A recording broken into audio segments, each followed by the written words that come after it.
The Bostonian is Matt Perrault. This is our city.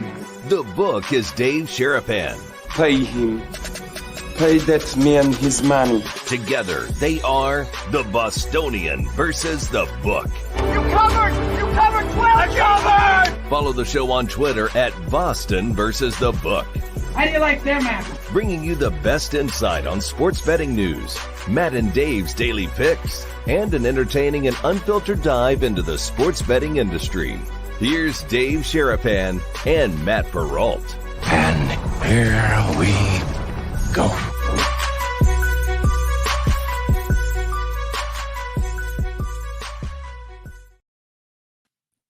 Happy February 1st, everybody. What is up, and welcome into another episode, a countdown to the Super Bowl episode of the Bostonian versus the book. Dave Sharapan, the book, Matt Perrault, the Bostonian. We are live across a multitude of platforms, YouTube, Twitter, even Instagram today. We're going to roll it out with you guys on Instagram. Hi.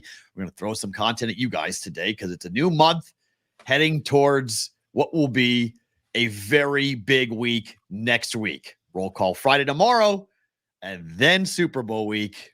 You are ready. Is that the official sports, like, BK Consig outfit for the Super Bowl? Because you have 3 of those, correct? Those jackets? Can't fully disclose exactly what I have, but I have multiple things. I got to finally see the guy about the thing. Okay. And we came up with this one today. This is the Las Vegas version with the official logo. It's got all the AFC, NFC patches. It's purple. It looks good. It feels good. And it's kind of lightweight, which is nice. Nice. So, and this has snaps. Wait. Are you wearing a windbreaker like they said in that promo for the So I have the windbreaker. I think that's going to be Tuesday. I swear to God, I think that's going to be Tuesday. It's not a bunch of old guys in windbreakers, and Dave's busting out the windbreaker. No, the windbreaker's Tuesday. It's the Super Bowl windbreaker. That's for awesome. Tuesday. That's great. Yeah. Well, I can't wait. If the suits come out, they're going to tell me you got to wear a suit. I ain't wearing a suit next week. No, not we're not. now, not No way. ever. No. You can't make me do it. I'm No. not doing it. No, we're not wearing suits. We got the Absolutely not. Super Bowl stuff ready to That's go. phenomenal. Yeah. Oh, my So, gosh. Yeah. The windbreaker. I saw that and I said, "No, that's Tuesday. I think that's going to be Tuesday, media day." Guy in a windbreaker. Yep, that's what everybody's wearing. I got to get the glasses. I got to get a tracksuit. The whole thing. What color pants should I get for this jacket, though? I can't decide. My stylist, Kenny, at the joint said I got to get like white pants. The boss said all this white. White. I agree. White pants? Yeah. White. Yeah. But White. It's before Memorial Day. How could you wear white pants? I don't. Isn't that the rule? I don't know what the rule is. The rule is you can't wear the white pants before Memorial Day. We're in Vegas. You can wear whatever the hell you want. This We is got, true. we got women who don't wear clothes practically walking around. Whoa. So, like, what are we? Whoa. This is Whoa. Vegas. Like, what do you mean? You can do whatever you want. I White. told people, this weather forecast coming up for next week. You guys Nasty. are coming. You better bundle up. You better bring a hoodie. You better bring some. There's an idea from Goroff. You can do white Adidas pants with black stripes. White Adidas pants with black stripes. I'm That's on not it bad. today. That's Good not bad. idea, Goroff. That's We're not bad. on it. That's That's a not bad. great idea. Yeah, That is that's- a great idea. I like that. I'm going to get on That's- it. That's do a now little we're style. thinking, see, boys. That's what we do right here on the BVB. We bring it, we sing it, we zing it in the chat every day. Hit the like button, hit the subscribe Look at our button. guy. This is my Bama guy. TJ. This is my Bama We guy. want TJ on the show. Oh, TJ shows up today because Bama won yesterday. Oh, I see how you are, TJ. Okay. He says that's shoes. That's why he's doing it. He's showing up on that. Okay. Interesting. Yeah. So TJ's daughter is the one that's a Bamarette, and they wouldn't let her come on the show because we talk sports betting. So they weren't comfortable with us. Talk about everything. So we're going to talk about sports gambling. We're just going to talk about going on the road in the SEC to all these road games, you know? Yeah. I knew Bailey when she was 4, 5. TJ, how old was Bailey when I met her? I think my goodness. 3, 2. I don't know. She was young. That's it? Yeah, she was teeny. She was teeny. So right, TJ. Oh, he's getting ripped. TJ only shows when Bama wins. Oh yeah, see, TPR, you with me? Question mark knows. Everybody knows TJ. We're gonna have TJ on the show when he's ready. Not now. Yeah. We got a Bama discussion coming up later. Don't we ever? That's why I think it's why he's coming. That's why he's here, because he's a big baseball guy and So a am big I. college baseball guy. Okay. And so, Bailey was 3. Okay, so Bailey was 3 when I met her. My gosh, that was 15 years ago. Yikes. Yes, Damn. TJ is my barbecue supplier. Yes, he is my dealer. He is my barbecue sauce dealer. Absolutely. Be careful what you say, how you say it. Like he's the barbecue sauce. Yes. Stuff. Yes. That's that dealer. Pedals Not it your beautifully blackjack upstairs. dealer, which there will be people in town. We got our own Bear Maulings, part of the brigade. He deals the table games as well. He does. Craps is his specialty, but he does the carnival games and all that other stuff. Do we have anyone else that works in a casino as part of the brigade? Well, like it works as a dealer? If you do, show yourself in the chat. That'd be great. Well, Auntie is part of. Auntie works in Pit Auntie used to. I think Auntie got out. Auntie used to be a entirely got out guy. I don't think he's in a casino anymore. Okay, I think he's doing something else. But yeah, that would be good. Yeah, we got the Alabama baseball discussion later. We got a lot of things going on. What do you want to hit him with here at the top, though? Hold on, I can't wait to talk about the Bama thing because, like, you know that adage, like criminals are stupid, like. Yeah, people in the gambling space. I can't wait to get to this story. This story is so good about the fact that he was bragging about how much he knew to the people behind the counter. Oh yeah. If I mean, it brings up knew thoughts. What I knew. Are you seriously like broadcasting? You got yourself busted for being a moron. All he had to do was take the 15 dimes and leave. Just be quiet. All he had to do was take the 15 dimes and leave. What's the limit on a game? Yeah. Well, dime. Well, I want 100. What do you mean you want 100,000? I want 100,000 on a college baseball game. I want $100,000. If you knew what I knew, why would I give you the bet then, you clown? Like, it's one of those things. I said it to somebody this morning, and I've been on the phone all morning. I want to thank Joe Ostrowski, nice. Chris Mack, and Aaron Hawksworth for having me on BetQL this morning. Beautiful. They all said to say hello. They're not coming to Vegas. So wow. Yeah, is anyone BetQL or just? They're not. The morning show's not because the time change. They saw that tough. last year. Right. Keeping the time brutal. changed at the same time, it didn't work. It's so brutal, they're not coming. So they said to say hello to you. We're going to try to get them on our show. Oh, good. Depending on schedule allowance and things like that. But yeah, I talked to them, and then I talked to someone else about this Bama thing. And Furman got me involved on the Twitter and all this other stuff. I saw. The guy came in. All he had to do was order the dinner special and leave. Instead, he tried to buy the whole restaurant. Okay. He tried to buy 100,000. Like, buddy, what are you doing? And it's so then because he didn't get the 100,000, which by the way, well, he did what you said. He bet it and then tried to bet it again. He bet it and moved the number. He asked for 100,000. Right. They said 15. Something that normally you take a dime. Right. They said you can have 15.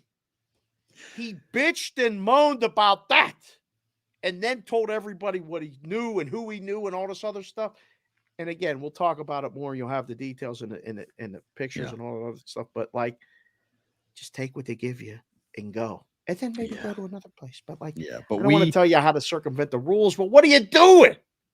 We'll talk about it. Stay tuned for more on the Bama baseball scandal. But we are 1 week away from the first ever BBB primetime show at Resorts World happening on, as far as we know, this is a 4 to 6 show. Okay. Until we hear differently, this is what we're operating under. It's a 4 to 6 show Pacific time. If you're in town, if you are coming to Vegas, it is a free open everything. It's open. Just come on in. Okay. The doghouse is where the sports book is located in the back at Resorts World. If you're coming in and you're going to park in one of the parking, the closest to the casino, it's right downstairs. Like literally the elevator drops you off right in front of the sports book. If you're going to park in the far one, you got to walk a little ways, but it's no big deal. It's really simple to get in.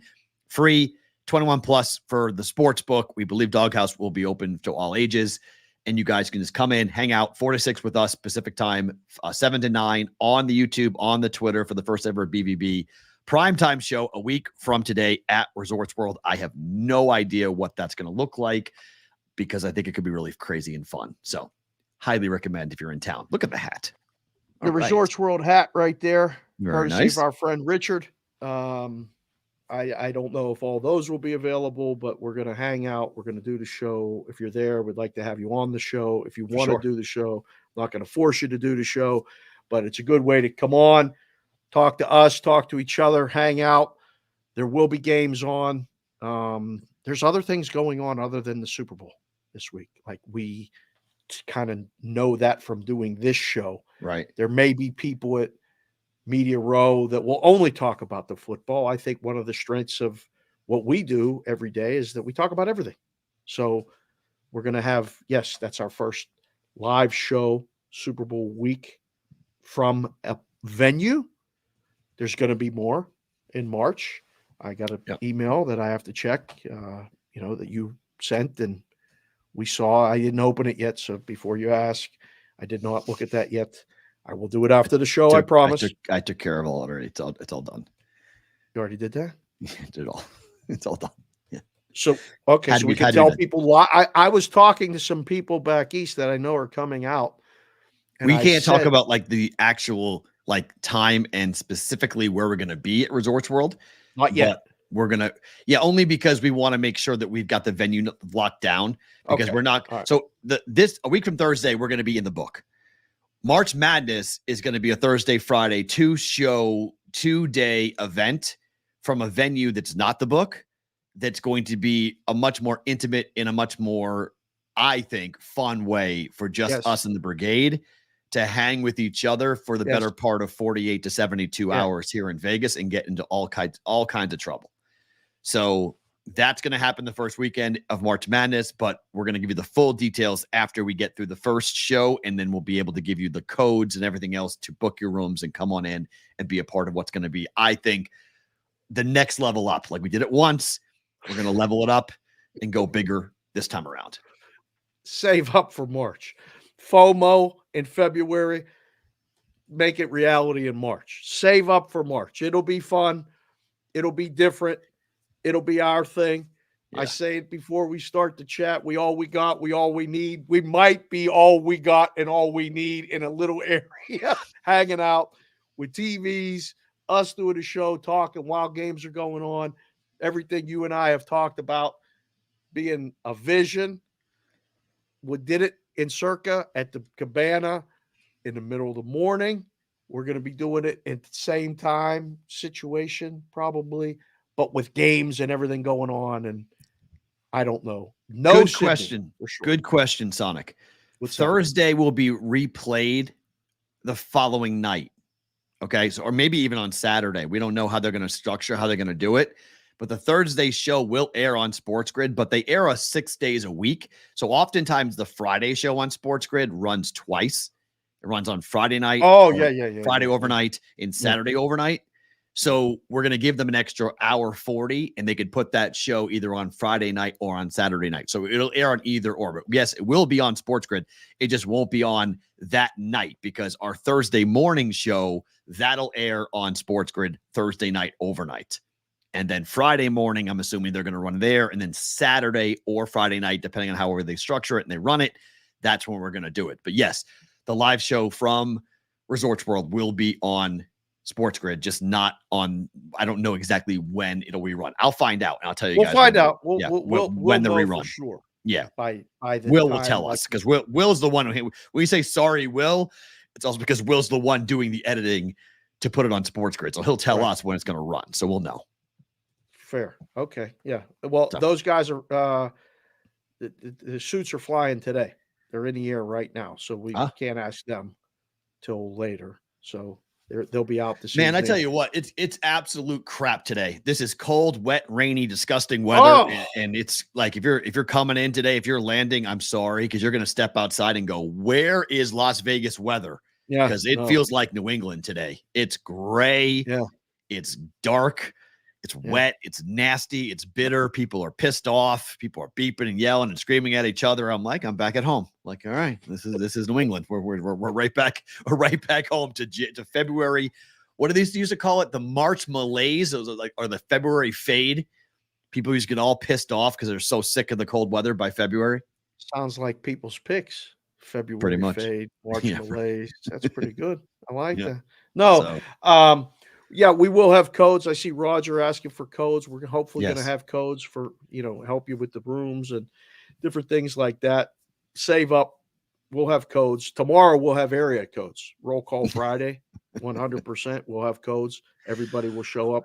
Indiana is seeing the sun for the first time in 14 days. We set a record yesterday for the highest temperature in Vegas ever in January. It was 72 degrees at the airport. It was perfect yesterday. Oh, it was glorious. Perfect yesterday. I walked, I think I did a total of 4.5 miles just yesterday. Went out, did 2, and I came back in, and I'm like, I still have time. It is so nice. I'm going back, and I did another 2-mile loop just to, nice. Get some space because we got good, all the tumult and everything else. So, this is going to be good. So I've started telling people, P-Rolt, about Thursday. Please. I got Purdom. Tell everyone. I'm telling everybody. Tell everyone. Bring them all in. Okay. Yeah. Bring them all in. All right. Thursday. We'll hang out. See, I can't wait to do the show, but I also can't wait to kind of hang after the show and just grab a beer or grab a drink or whatever and just kind of hang out with people after we get off the air. So talk to them on the air and off the air. So this will be a fun time. Just come on in and hang out and just meet people, meet fellow brigade members that maybe you've seen the handle and now you put a name to a face. Like This will be a lot of fun. Thursday will be cool. Yeah, it's going to be good. Yeah, it'll be fun. All right. What happened last night? Let's get into this. Seattle, we missed this from the show yesterday. It happened kind of in the morning, so we can talk about this because the Commanders have hired their head coach, so we'll get to that story next. But do you have any issue with this youth movement? Like 36 years old. He's the youngest head coach now in the NFL, younger than Gerard Mayo, who was going to be the youngest head coach in the NFL at 37 years of age. This guy's 36 years of age. No. I mean, I you'll do hear people say, well, they're so young that they've never been a coach before and all that other stuff. I don't buy any of that. If a guy's ready, he's ready. If he's not, he'll figure it out. And if he's really not, he'll be out in 3 years. There's only been one coach this age who has done this. One coach has proven that he was ready at the age of 32, 3, whatever. One, Sean McVay, the only coach.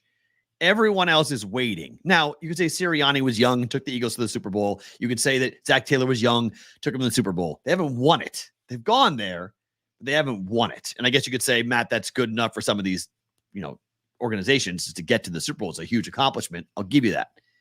But they didn't win it. So it's like, I just have a weird, I don't know. I just feel like even 40 seems young. 45 seems young to me in terms of running an entire franchise. Like you are the CEO essentially as the head coach of everything football related with these programs. And look, Mike McDonald's defense was historically good for the Ravens. Like they were awesome. Yeah. So, I mean, we go with him. He's the head coach. Dan Quinn gets the Commanders job. How about that?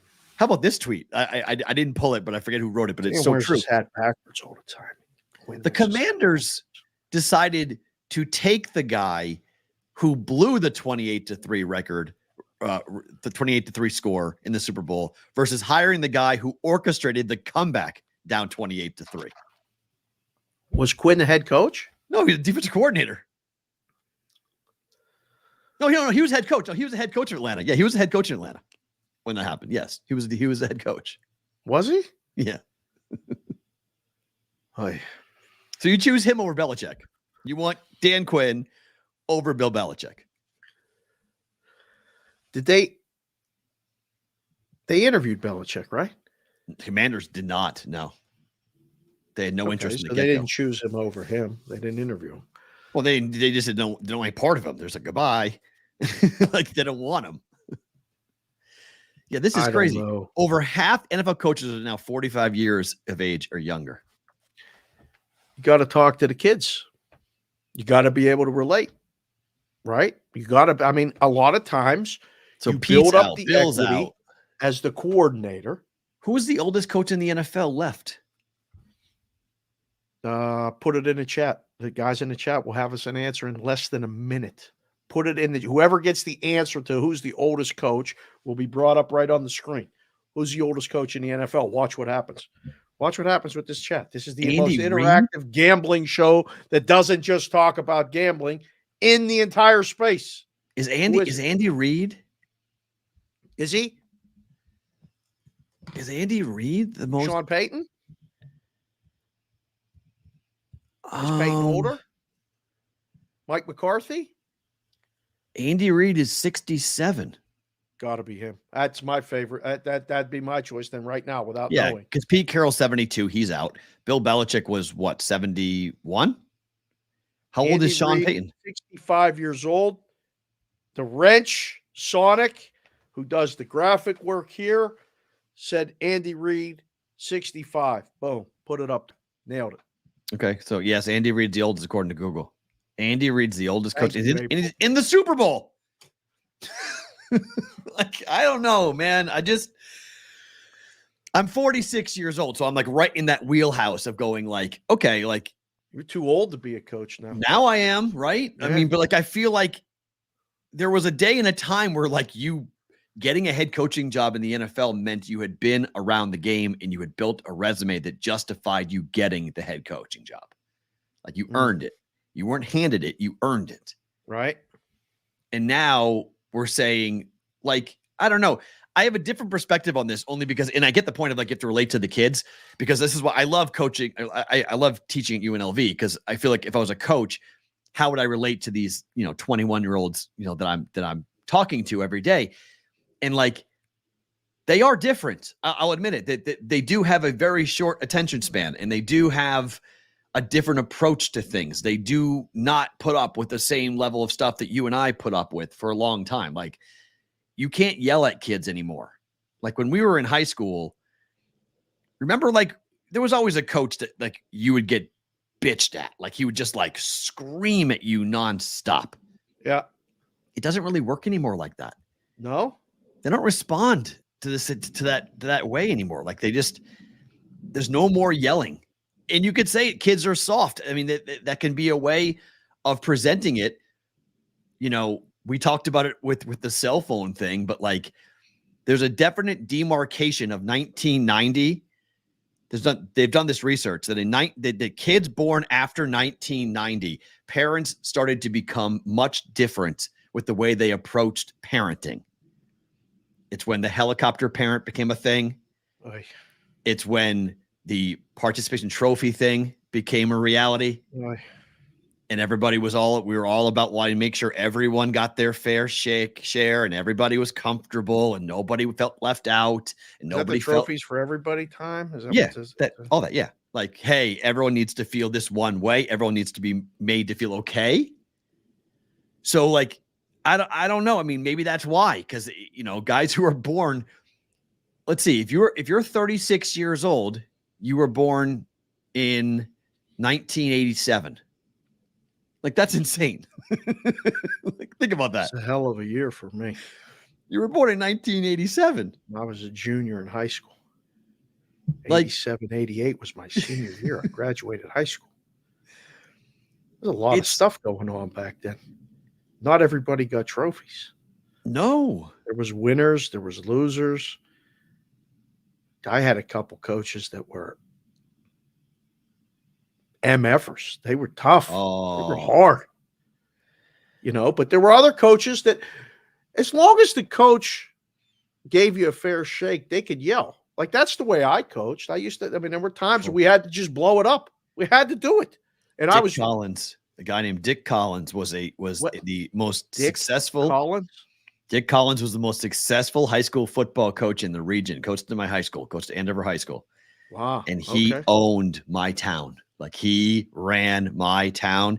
He hated my father more than my dad and him went 100 rounds. He tried to get my dad kicked out of school. Like, yeah, my dad was not well liked by Coach Dick Collins, because that was back in the day when coaches had to teach. So like I think he taught like science or something stupid. Okay.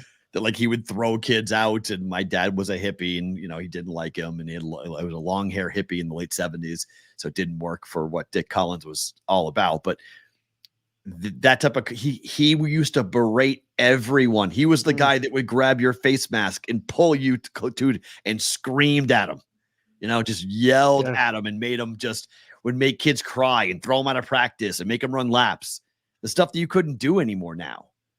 Like you can't get away with the same stuff anymore.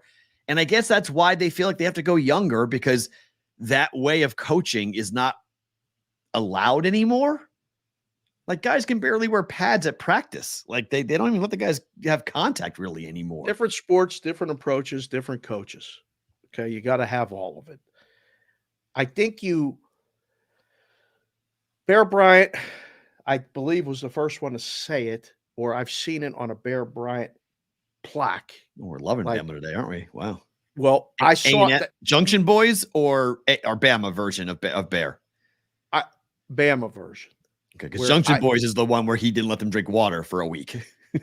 But the Bama, it was a picture of him in the houndstooth with the hat, and it said, "The kids don't care how much you know until they know how much you care." Kept that, and I used that as I was coaching all the kids and all the teams and all the stuff, and I used to say that to them all the time. I know you don't care how much I know, but I hope you know how much I care.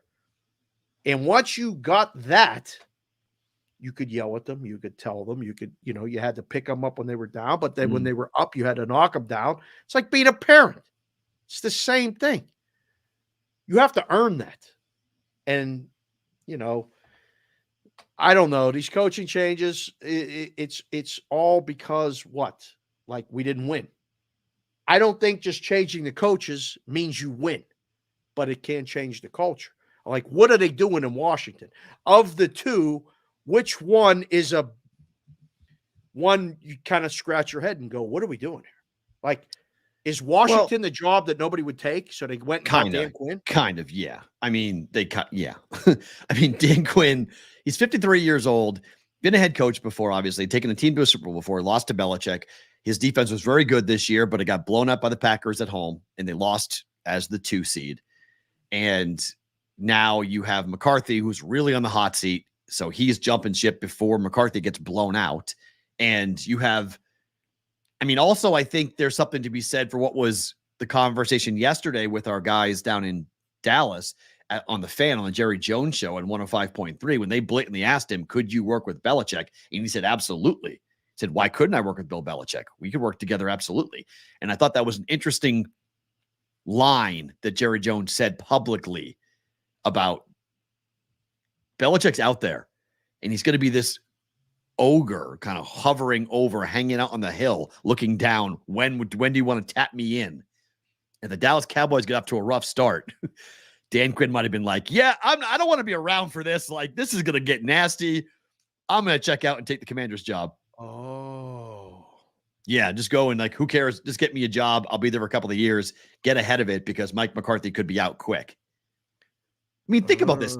The greatest coach of all time, the guy who's been attached to 8 Super Bowl winning teams, 6 of which he was the head coach. He coached in 3 other Super Bowls. Bill Belichick has coached in 11 Super Bowls, either as a defensive coordinator or a head coach. There's only been 58 of these. Okay? It's been 58. Well, 57. This is 58. So there's been 57 Super Bowls, and Bill Belichick has been coaching in 11 of them as a major coordinator. Do the math. That's 20%. Okay? So the league, 18.5. He has had more influence on the league than any other coach or defensive coordinator. And yet, when there were multiple job openings this offseason for Bill Belichick, he did not get any of them. Too old. Maybe, but not for Jerry Jones. He's younger than Jerry Jones by a decade. So that's where you can go and say, all right, you get off to a 2-2 start. You lose to Philly or whatever in week 4. Wait a second. Are you already firing McCarthy? I fired him 2 years ago. I'm shocked he's still the head coach. Sean Payton should be the head coach of Dallas. I told you this before. That was the plan. You did have him there. That was the plan. He was told that was the plan. Payton was told that was the plan. That was everything that it was going to happen. And then McCarthy won too much. And then they felt guilty about blowing him out, saying, give him one more year. And then he went off and won the division. And it's like, oh, Can't fire him now, even though they collapsed in the playoffs. Bring him back one more time. Wins. Wins what? I don't know. They won a division. That's good. That's not enough. That's not enough. That's why he's back. He's back. Chair's on the division. Chair's on the clock, I guess. I mean, yeah. I mean, the Reaper's knocking on the door. I mean, he's got to go. Come on. It's true. The average age of he's about to hit the average lifespan of an American male. Okay, he's 83 years old. That's pretty much when the guy with the big sharecropper thing starts knocking on your door and starts saying like, hey, and he knows that. Did you just knock on the screen? You shook the whole thing. Yeah. So that's what he's doing. It's coming in. So I think Dan Quinn's smart to get out here and say, you know what? No, thank you. I'm going to leave. He stayed inside the division though, which is really interesting. Right? He goes. He's going to coach against McCarthy now for two times a year. That's what I mean. That's why this feels like this is not like the ideal spot. If you're Dan Quinn, like you'd much rather have gone to an AFC team than gone, or even or the Seattle Seahawks or something. Like get away from Dallas, get away from the division. It's one of the 32 jobs, P-Roll. Correct. I said this yesterday. That's true. 100%. Take the gig. Like their fourth or fifth option though. Like they wanted a variety of different guys, and they finally were like, fine, Dan Quinn. We'll take Dan Quinn. Oh, man. Nikki Ceramello just came in chat and said, I always said the Cowboys won't win the Super Bowl again until Jerry kicks the bucket. He's not wrong. Man. He's not wrong. He's not wrong. I mean, look, Jerry Jones had a phenomenal run. He's been trading off of it for the better part of 30 years. I'm just really trying to not have the Patriots follow in the Cowboys' footsteps. It's all I'm trying to do. Like just it only took 30 minutes, and now you got the Patriots mentioned in here. I just can't bad do enough it. With the Belichick. The Celtics are playing the Lakers. I saw that make the rundown. You wore the hat. It's the best game of the year. It's the best game of the night, brother. Biggest game of the night. Celtics hosting the Lakers tonight. What? There's only 4 NBA games. There's only Wisconsin, Nebraska is the game of the night. Really? No. Do you know how many wins Nebraska has in the NCAA tournament? I do know this. I do know the answer to this. Do you know? I know you know. Does the chat know? How many wins? Put it in the chat right now. Okay. Until the answer comes up and until there is a legitimate story to be had, Nebraska's a football school until further notice. And I love Fred Hoiberg. The answer. And you're right. Yes. Oh, no, sorry. Who cares? Yeah, that's true. But I was going with this one. Who cares the answer to that question? But Wisconsin and Oregon are both winning tonight. Yes, I agree. We'll get to that college basketball talk. Yes. No one knows. By the way, nobody knows. And the answer is 0. The answer is 0. 0. They've never won a game in the tournament. They've made the tournament, but they never. Belichick said, "Who cares? Come on, Joe." So that's not this is the question. Which team's going to hand over all the power to Belichick? The reason why same number of wins that Nebraska has. Fine. 0. But here's the thing. What? Jerry Jones might just do it because Jerry Jones wants a title that badly. Jerry Jones just might give the keys. If they get off to a bad start next year, Jerry Jones may be the one to say, here, Bill, you can have it all. Let me just be there to watch. Okay, well, with all this focus on defense, where's Vrabel? Where's your man Vrabel, P-Rolt? Why does he not have a job? I'm shocked. Mike Vrabel is not going to. I am. Mike Vrabel is not a head coach in the NFL next year is stunning to me. That is stunning. He won't. He'll have a year off. He'll do TV, but he'll be back. He'll be coaching in the NFL after a year. Next year, he'll be back in the game. What if he likes not coaching? Oh, well, maybe, but he's young. Like he's in the prime. How old is McCarthy? I think he's like 51. Guys, put it in the chat. How old is Mike Vrabel? I'm going to say Mike Vrabel is 51. I was going to say 49. He's 48. He's 48? Yep. Still got it. We still got it with the number. That was pretty good.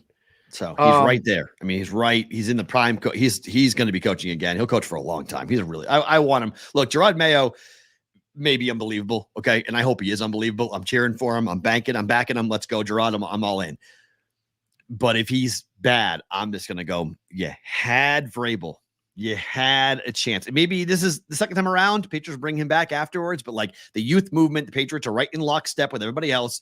Let's go hire a 37-year-old, 36-year-old coach. Bring him in. Yeah. He's going to relate to the players. He's going to, the guys are going to respond. Okay. Like, let's see what happens, because there's a lot of really young, inexperienced head coaches. Antonio Pierce here in Vegas. Like, we've talked about the product a lot, and some of the product is also coaching and the lack thereof. True, and what you're allowed to do and what not allowed to do and all those other things. But I think a good coach is still a good coach. You saw what happened with Peyton. Sean Payton sat out. He became, not only do you sit out and get out of the loop, you get to be a better coach while you're sitting out, because then you're one of the first coaches hired next year, just like Otto said in the chat, right? He sits out a year. Some teams have a bad year. Right. Maybe organizations that he would prefer to go to, or an opportunity comes up and he goes, you know what? I will go coach here. I'm going to come back here. It's similar to Jacksonville. He could end up in different places or whatever. Is it similar to the backup quarterback being the most popular guy on the team type of thing? You get more popular the year you sit out as a coach, right? You do. It's amazing, right? You do TV. You do a couple of guest appearances. Yeah. You show up if you're a college coach, like Nick Saban's going to go to game day. Yeah. I mean, everyone's going to be falling over themselves. I really want Nick Saban and Bill Belichick to do something content-wise together. I really want it to happen. Careful. It would be awesome. It would be awesome. Oh my gosh, would that be incredible? Put them both on the game day set. Can we get them on the show? Can we get them on the show here? Any day, time, and whenever you want. And Bill. Come on in. They're going to want guys, to pay. Anytime. If you know them, have them reach out. Come into Discord channel. What's the Discord channel? BVBshow.com. Try that, or ask the BVB@gmail.com. Email us. We'll get them on the show. Talk to them a little bit. I disagree, Stevie Mac. I don't think a quick hook is coming for Gerard Mayo. I really do not. I think he's going to get 2 years. Yeah, I think he's going to get a really long run. I disagree with that entirely. He was placed. Correct. This is correct. This is not bringing in somebody from outside. This is the family. Yeah, you had him here. This is Robert Kraft's legacy in his decision making, and as long as he's the owner of the team, I think you would need the Patriots to have been sold for him to be fired within 2 years, because the Kraft family is not going to fire Gerard Mayo. Like, they have 100% locked with him. Yeah, no. They chose him 2 years ago to be he's the heir apparent, not Josh McDaniels, not all the other coaches we thought might get the gig. Right. They picked Mayo. No so doubt. He's getting longer than 2 years. He's getting a while. He's getting a long run, like 4 or 5 years. He's got a longer pass. Like, if you bring in somebody from outside, I mean, like, you saw what happened in Denver.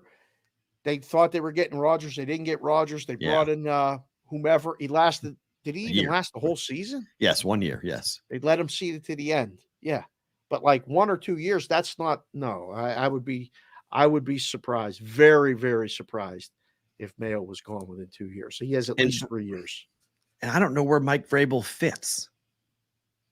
Like, I'm trying to think, because Belichick in Philly or Belichick in New York, there's all these reports, by the way, that have come out that Belichick hates the Giants. I don't know if that's true or not, but there's this long-standing, everyone thinks that Belichick likes the Giants, but he might not. I don't know whether he does or he doesn't, but it would make sense. It fits the eye. Belichick coaching the Giants, Belichick coaching the Eagles. Where does Mike Vrabel make sense? I don't know. The Vikings? The Bears? What? I don't know. I don't know either. Chicago. Take the Chargers off the list for a while. Oh, yeah. Wow. Heck yeah.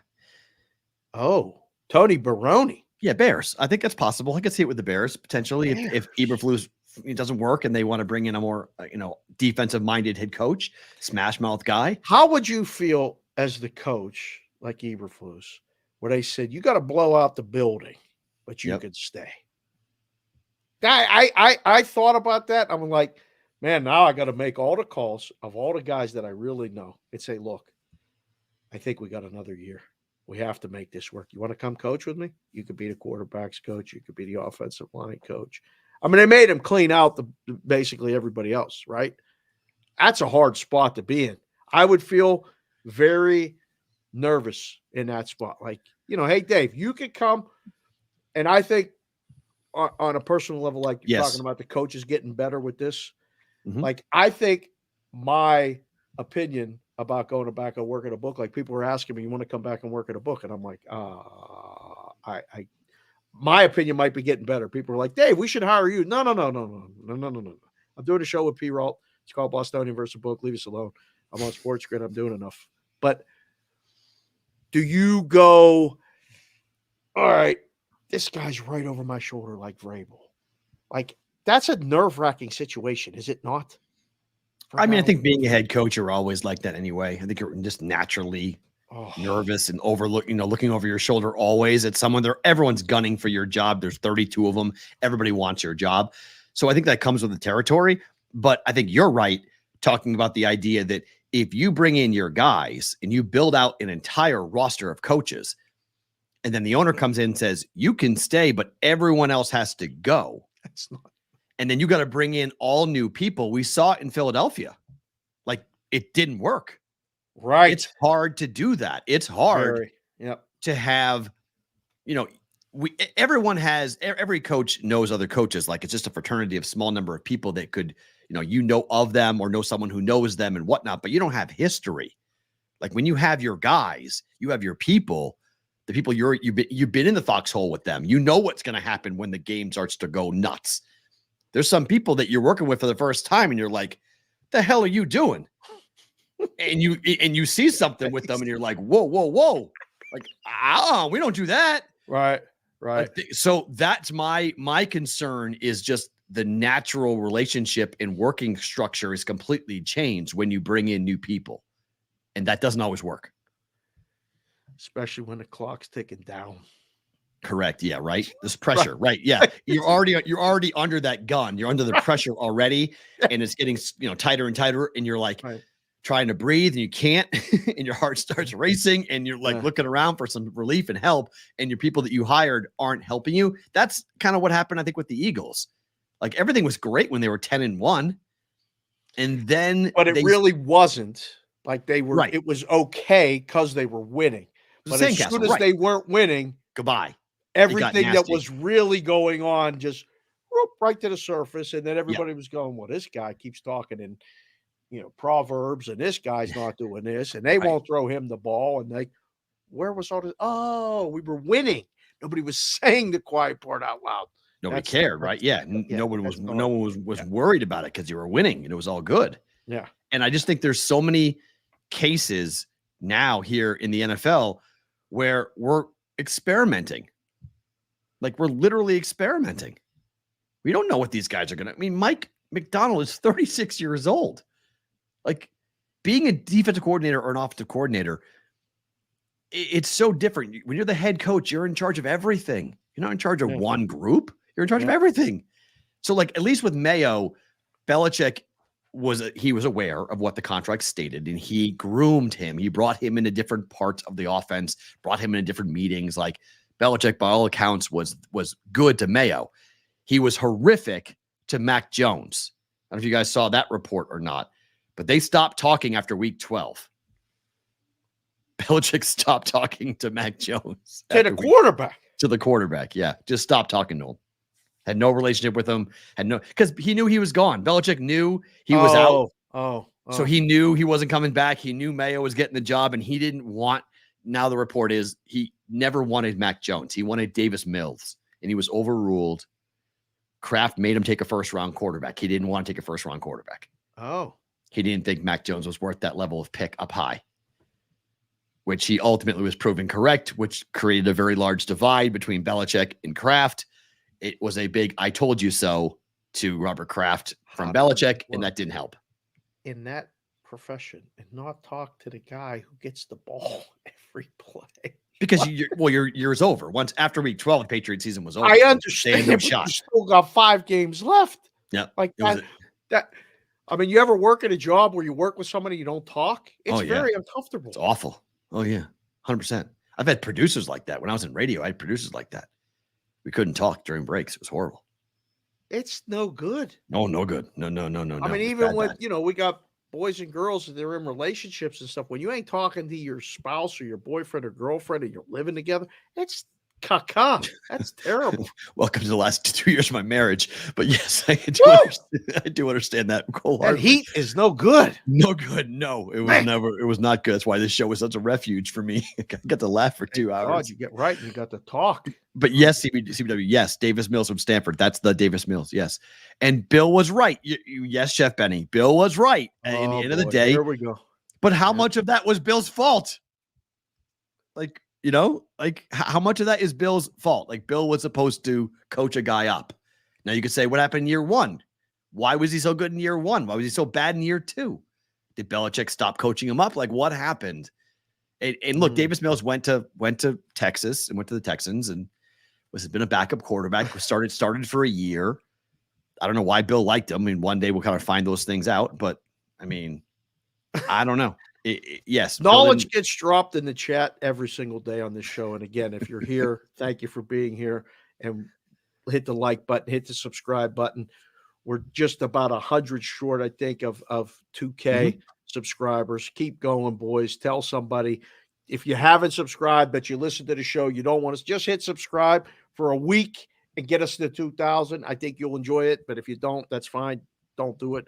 But Bonvi just came in the chat. I looked down and said, God, I love being single. That's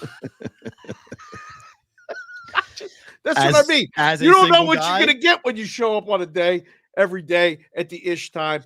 Bonvi just hit me with that one. I just started laughing. Oh, yeah. I can't talk negatively about it. I don't think he's, to be quite honest, I don't think he's wrong. But yes, Bill decided to not coach up Mac. He stopped. If you believe the reports that have come out of New England over the last 24 hours, that's really bad. But that's why I thought Vrabel might go there. And there was because the reason why this is now back into the conversation is because there is a large rumor in New England that Mac Jones is going to be the starting quarterback for the Patriots next year. That Gerard Mayo believes that Mac is still a very good quarterback. And if you drafted a guy like Marvin Harrison Jr. at number 3, and you give him a legitimate number 1, a guy that can play the position at an elite level, all pro level, that will be, an unbelievable talent, that will change everything for Mac Jones. And he could go back to where he was as a rookie. Wouldn't that be the ultimate irony? To Bill? Oh, yeah. See? That's to Bill. Yeah, that's to Bill, right? Boy, I'm selling that in the locker room. Well, I'm selling that. And that's the rumor. The rumor was that Mac Jones. I'm like, look, let's get the old man, a little going away present here. Let's show him he was wrong. And for Robert Kraft, he gets to kick his heels up and say, I told you. Like, it is a big I told you so if Mac Jones comes back and Mayo keeps him and the Patriots don't draft a quarterback at number 3. But the fan base is a big problem. I mean, you bring back fan base will be fine if they win. There's the if. If they win, fan base won't care if you're quarterback in the Patriots. If they win, they got to win. I'd be a hell of a quarterback. They would love me. I would wear them red uniforms with Pat the Patriot, man. Would look good. Oh, my God. See, that's the problem, though, right? I mean, winning cures everything. Like, if Mayo comes out and wins and wins with Mac, but the process to get to the winning, that is going to be like walking through Mordor. Like, you're going to have so many people coming at you left and right to actually get there that it's not going to be easy for you to do that. Like Andy Dufresne through the pipe. Yes. On the way out. And you may get out and you may go into the rain and you may have all that moment and the overhead shot may come to Mayo, but you got to win. And I don't know if they're going to win with Mac Jones, but the draft is, look, all Patriot. If you go on any New England shows on Radio Row, that's all they're going to ask you about is about who the Patriots are going to draft. What are the odds on the Patriots drafting a quarterback versus? I ain't talking about the draft. Okay, that's all they care about. It's all you're going to hear in New England right now is what position, because the Patriots at 3, they control the draft. Like, it's weird, but they do control the draft because 1, 2 is going to be quarterback. Now, who goes in that order? Caleb Daniels or Caleb May? That's the question. But if the Patriots don't take a quarterback at 3, does a team come up and the Patriots go back down a la Belichick? and don't draft because there are arguably, if you believe the pundits, there are arguably 10 to 12 wide receivers with first-round grades in this draft. You don't need to draft Marvin Harrison Jr. at 3 or even any wideout at 3. There are arguably 7 to 10 tackles that are first-round graded players in this draft. So there's all this talent. This is a very deep draft with a lot of very key position talent players in it. Left tackle, wideout. So the rest of the entire draft, they're watching what the Patriots are going to do at 3 because it's going to change everything. If they draft a quarterback, it's quarterback. Right. That'll change everything else as to who is the first non-quarterback off the board, which will be a bet, by the way, at every sports book. Yep. In America. Yep. And it's going to be a very big question because a wideout going 3, he better be damn good. I ain't talking about the draft. All these people coming, Radio Row, welcome to our city. We live here. We've been here. We can help you get around. We can recommend restaurants and places to go and things like that for a couple days. I don't think you need to bring the golf clubs. It's going to be windy and a little bit overcast, and it might even rain one of the days you're here. But I ain't recommending nobody talk about no draft next week. So if you want me on the show, you go get P-Roll. He's the B, the first B of the BVB. Let him talk about the draft. I can help you. Somehow you worked it into the fucking Patriots controlling the draft. It's unbelievable. The slant it's not a truth. Of this New England I'm not even lying. It's ridiculous. That's not even me speaking as a Patriot fan. That's just fact. As a fact right now. 100%. Kind of is. I give you credit when you're it's You true. know, Everything hinges on 3 in the draft because we know what's going to happen with number 1. They're not keeping Justin Fields. Bears are going to draft Caleb Williams. That's happening. Like done. We're done. Like that's what's happening. Number 2 with Washington, Dan Quinn just got hired, a defensive guy. So I don't know who they're taking, but they're taking a quarterback. That's for damn sure. So which one, we'll find out. Rumors, whatever. It could be May, it could be Daniels, but it's one of the 2. And then after that, everything else. If you want to talk about typical Patriots, they're trading out, and someone else will come up and go get Drake May, and he'll go 3. Or the tackles. That kid, that mountain of a man to Penn State kid, it's going to be a top 10 pick. He is. He's coming in. You've got the alt kid from where's that alt guy from? I forget where he's from. He's going to go top 10. Marvin Harrison Jr. He's going to go top 10. He's the first wideout off the board. But the kid from Washington also will go very high after the year he just had. So I don't know. It's really going to be interesting to see how we have plenty of time to talk about the draft, but it's going to be cool. Kentucky goes down. Another top 10 team loses. Did you know that was the Gators' first win over a top 10 team on the road in over 20 years? And I was on Kentucky -5.5. Do you believe in fouling up 3? Yes. Kentucky lost the game because they didn't do it. Why don't you do it? Can somebody explain it to me? Like I don't. You're up. Coaches are 1, hitting a 3-point shot's not a guarantee, and 2, if you contest the 3 and a foul is called, you can lose the game. You don't foul fast enough, and a guy gets a shot off, and it goes in. It's a 4-point play. You lose the game. But Kentucky didn't foul. If you fouled a guy before 2 shots. He shoots the 3, how many shots is it? 2. Unless you tackle him, like you get the flagrant. Yeah, but like that's really never called. Right. Shots. Yep. 2 is less than 3. Yep. I don't know why you don't foul. Cal doesn't believe in it. Cal doesn't do it. And it's sort of like, why not? Because if you had fouled, you would have won by 1 and Kentucky wins the game. And instead you give Florida the win that they were so desperately in need of. Chat. Do you foul up 3? Yes or no? Let the people vote. We just got an influx of people. Again, I don't know where you come from.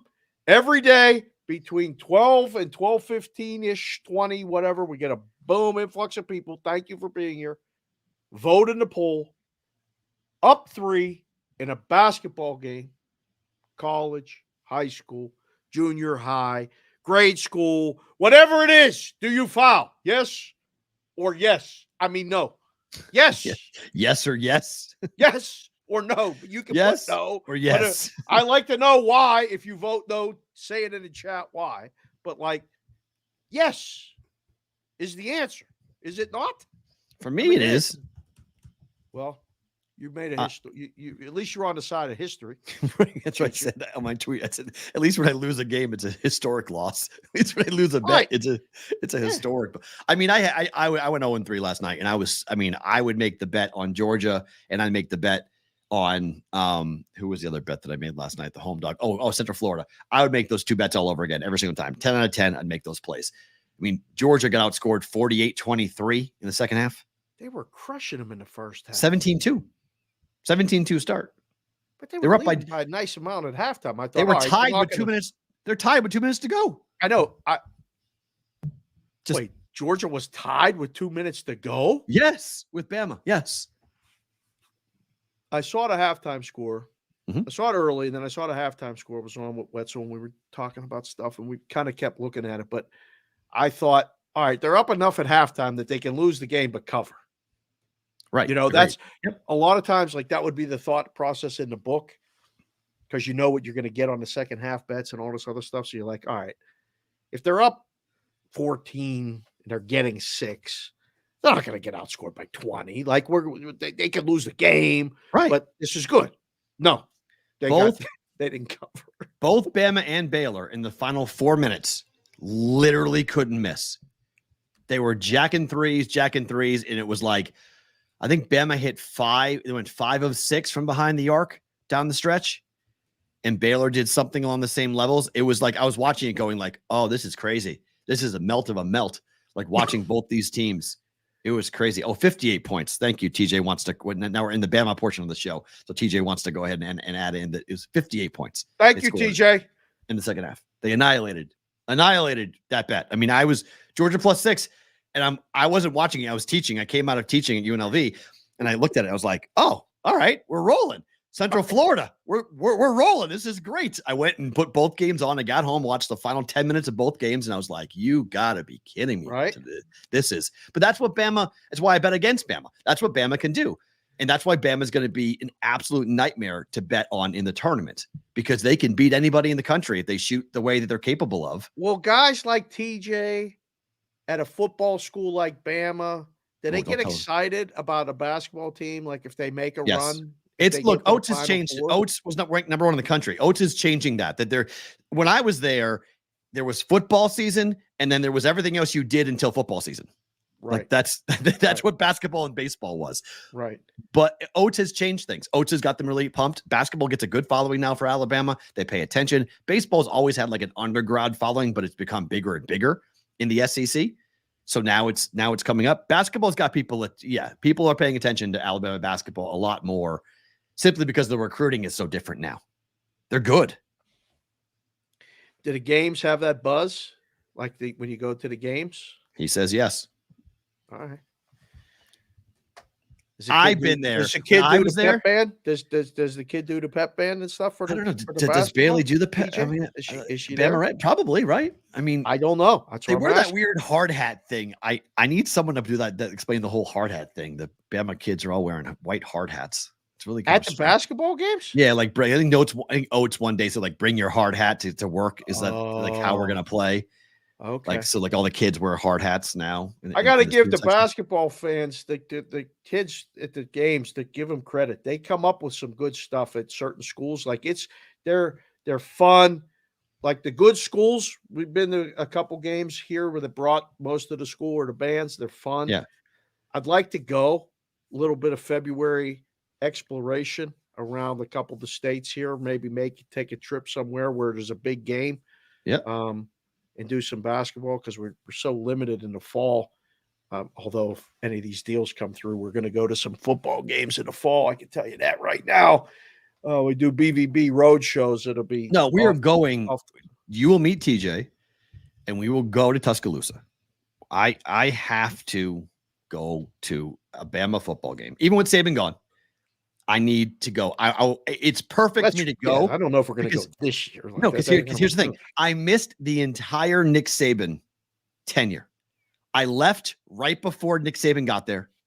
So I need to go back after Nick Saban has left. It's perfect. It's kind of everything's coming full circle. It's perfect. It's exactly how it should be. I didn't see a single game of Nick Saban's tenure in person, but I saw everyone else. I saw every other crap, Mike Shula, Mike Dubose, Mike Price, Dennis Francione, garbage. So now all those guys were stuff. named Mike. You're right, Yes. huh? Well, you Yes, Mike, all of them. Mike, Yes, Mike. yes, Mike, all of them. Mike Dubose was there when I got there. Mike Price got the job. You know, it's all just crap, complete crap.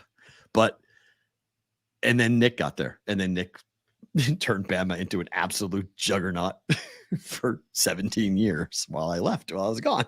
Right. So let's go back and let's go see what this guy from Washington's going to do, because baby, Alabama fans are not pleased with what's going on right now. Is this the Florida win they needed to get in the tournament? Yes. So I was going to bring it up. I mean, Florida very much so. Paying attention to the rundown, you know. Florida needed this W desperately. They get it. Like, not fouling might put Florida in the tournament because they don't have a quad one win. Now they do. I mean, that's a gigantic win for them. The SEC, according to bracketology on ESPN, the SEC is going to get 8 teams now. 8 teams in. Yeah. 8. Is the bracketology guy a member of the SEC board? Like, no, are they serious? It's Lenardi's not an SEC guy. He's got 9 in the Big 12, 8 in the SEC, 6 in the Big East, 6 in the Big 10, 5 in the Mountain West Conference, because now Boise's in with their win last night. Here we go. Over New Mexico on the road. They were double-digit dogs. They won outright. Boise's now in. All right. Let's get this perfectly clear. I said this to Wetzel yesterday. I'm going to say it to you. We're going to play a game from now until March Madness. Right. Okay. Every time you say quad 1 or quad 2 or quad 3 win, I'm going to say something. Give me a word, whether it's moose knuckle, meat curtain. I don't know what. Why? But I'm going to try to. Why get do you hate that so much? Why do you hate that so much? I hated geometry. I love school. I would go back to school tomorrow. This is not geometry. This is talking about quality of quad win. 1 that starts to make me think of geometry, which I couldn't stand. I can't figure out quad 1, quad 2, quad 3. Well, you got to have 2 quad 1 wins to get into this or be in the discussion for all. Makes my head hurt. Okay. This is a big win by Boise. That's great. This puts them in. This is a quad. New Mexico is 19 in the country. This is a quad 1 win. Yes. It's a good win. It really is. good win. If it's quad 1, I think it might be quad 2, but it's a good win. See what I'm saying? This is a very good win. This is a quad very 1, quad 2. I don't know who's in the quads. This is a very, very, very good win. Okay. This is a good win. It puts them in. Boise is now one of the last 4 teams in, according to bracketology at ESPN. Nebraska, Seton Hall, Colorado, Boise State. Those are your last 4 in. First Nebraska 4 out. in? Yeah, first 4 out. They lose tonight. They're out, though. First 4 in, Villanova, Cincinnati, Washington State, and Gonzaga are your first 4 out. The next 4 are Oregon, K-State, Florida. They're not in yet, and Butler. But they're on the bubble of the final of 8 teams. They're going to see a lot of movement here for the last 4 byes are Memphis, Texas, Providence, and Texas A&M. Then Nebraska, if they lose tonight, they'll be out. They'll get replaced by Villanova, Seton Hall, Colorado, Boise State. But 5 teams out of the Mountain West Conference getting in. That's more than the Pac-12. That's more than the ACC. According to bracketology, only 3 ACC schools will get in at the moment. Duke, North Carolina, and who? Clemson? Let's see who the 3rd team is out of the ACC. Might have to be Georgia Tech. No, not Georgia Tech. Couple big wins. Yeah, it's not Georgia Tech though. Who is it going to be? Tennessee. No, ACC. Sorry, that's SEC. ACC. Who's the other North ACC Carolina. school? And who? Pitt? Pitt. No. Virginia. Gotta thank be you. Virginia, right? They're not, according to NC State. Yeah, it's NC State. NC State. Wow. No, it's Clemson. No, it's Clemson. Yeah, it's Clemson. NC State's on the bubble though, but it's NC State. Yeah. Oh, here we go. Bubbles. Oh, get rid of that. I mean, bubble talk's happening. That's just get rid of that. I got love bubbles. I got bubble talk. Bubbles. Bubble talk's phenomenal. I love bubble talk. I'm all in on that. I'm all on that. Yeah. It's Clemson. When's the Clemson. last time you took a bubble bath? Ooh, I don't know. Madeline takes them all the time, but I don't. She liked the bubble baths? She loves bubble baths. Really? Yeah. Kendall's Lush not a is big bubble Lush bath. is like her second favorite store. Oh, So really? yeah. Sephora is 1 and Lush is 2.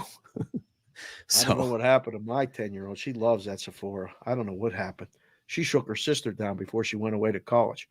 She took her, or no, we were back there and she took Kelson. She buried Kels. Kels said, she says, I got to pick up something at Sephora. So she took her. Kels sent me a text. I need money. I took Kendall to Sephora. I'm broke. I was like, why'd you say yes? Wow. Yeah. So Yeah, no I bubble know. bath. I remember the last bubble bath I took. You do? How long ago? Long time ago. Long time. It was a long time ago. Yeah. I don't do the bubble, but it was a I good saw a bubble girl in bath. a place for a thing that was named Bubbles. Nikki! That's great. Oh, that's really good. All right. So Purdue won in overtime last night. Speaking of bubbles, real quick, there was a place in Penn State called Nittany Hot Tubs. Interesting. If you guys ever been to Penn State, there's Was a it place to go sit in a hot tub. Oh, it's so nasty. You can't imagine. Yeah, I know. I have. Because I've gone in DC. There was a place like that in DC, and I partaked in making it nasty myself. But like I look back on it, and I'm like, why in the hell did I ever put my body into that hot water? Like I know they say that the hot water kills all the germs and whatnot, but I was like, yeah, that was a really dumb move. Like there could have been cameras and stuff going on. Like someone could have been peeping Tom and the whole deal. Like The thought about the Nittany Hot Springs. I got talked into that title shot. That was a not a Matt choice. It was a somebody else fantasy choice. Yeah. See, Valentine's Day is coming up. It's February 1st and it's It is. Valentine's month. So we're talking about different things. And Right. the Nittany Hot Springs and the Bubbles talk. Her name was not Bubbles, but this place, that water was hot. Like It had to be. It has to be. It has to be hot. And it's not because of It'll what's kill going everything. on. It's hot. It It'll has to kill be everything that's in there. hot. Burning hot. Walk out with diseases on diseases. Yeah. Oh, All right. no, thank Sorry, you. got off track. Go back to Purdue. Sorry. I was just thinking about 46 to 8 was the foul shot discrepancy. Ridiculous. 46 to 8. How does that happen? I mean, one team shoots jump shots, the other team's got a 7'2" kid in the middle. So I mean, every time he touches the ball or every time he Hack goes, him, I that's a guess foul? so. I don't know. I mean, As an official, have you ever refereed basketball? like 10-year-old games, yes. Nothing of Correct. like Long high, time ago. kids. Yeah. Kids at the Y, I tried. Yeah, It's the hardest. It's the hardest game to officiate. I think it's the hardest. There's too many fast moving things. I still don't know exactly what a foul is. I like you said about the porn. I know a foul when I see it, but that's a hack. That's a push. They got all these. I tease Wetzel because Wetzel now he's officiating basketball. Ah, okay. So we talk about this stuff all the time. At what point, if you're refereeing that game as the crew, you go, man, we call a lot of fouls on Purdue. Collins lost it and got teed up at the end of the game because of he just like that was it. It's like and he tried really hard after the game not to get fined by the Big Ten, but he was just kind of like the numbers speak for themselves. Like what it's 46 to 8. Like have you ever seen that? Watching the score, we were talking about the game and like they were in it. They were going to win it. Overtime. Went to overtime. It goes to overtime. Then they have the final score on the app, but it's not final. They keep adding a point. Wetzel's like, wait a second. What happened at the end of that game? And he goes back and look, a T and then another T. Yeah. So they were covering the in-game numbers, and then really all of a sudden they weren't. It went from losing by 4 or 5 to 9. In a pre-flop cover. Brutal.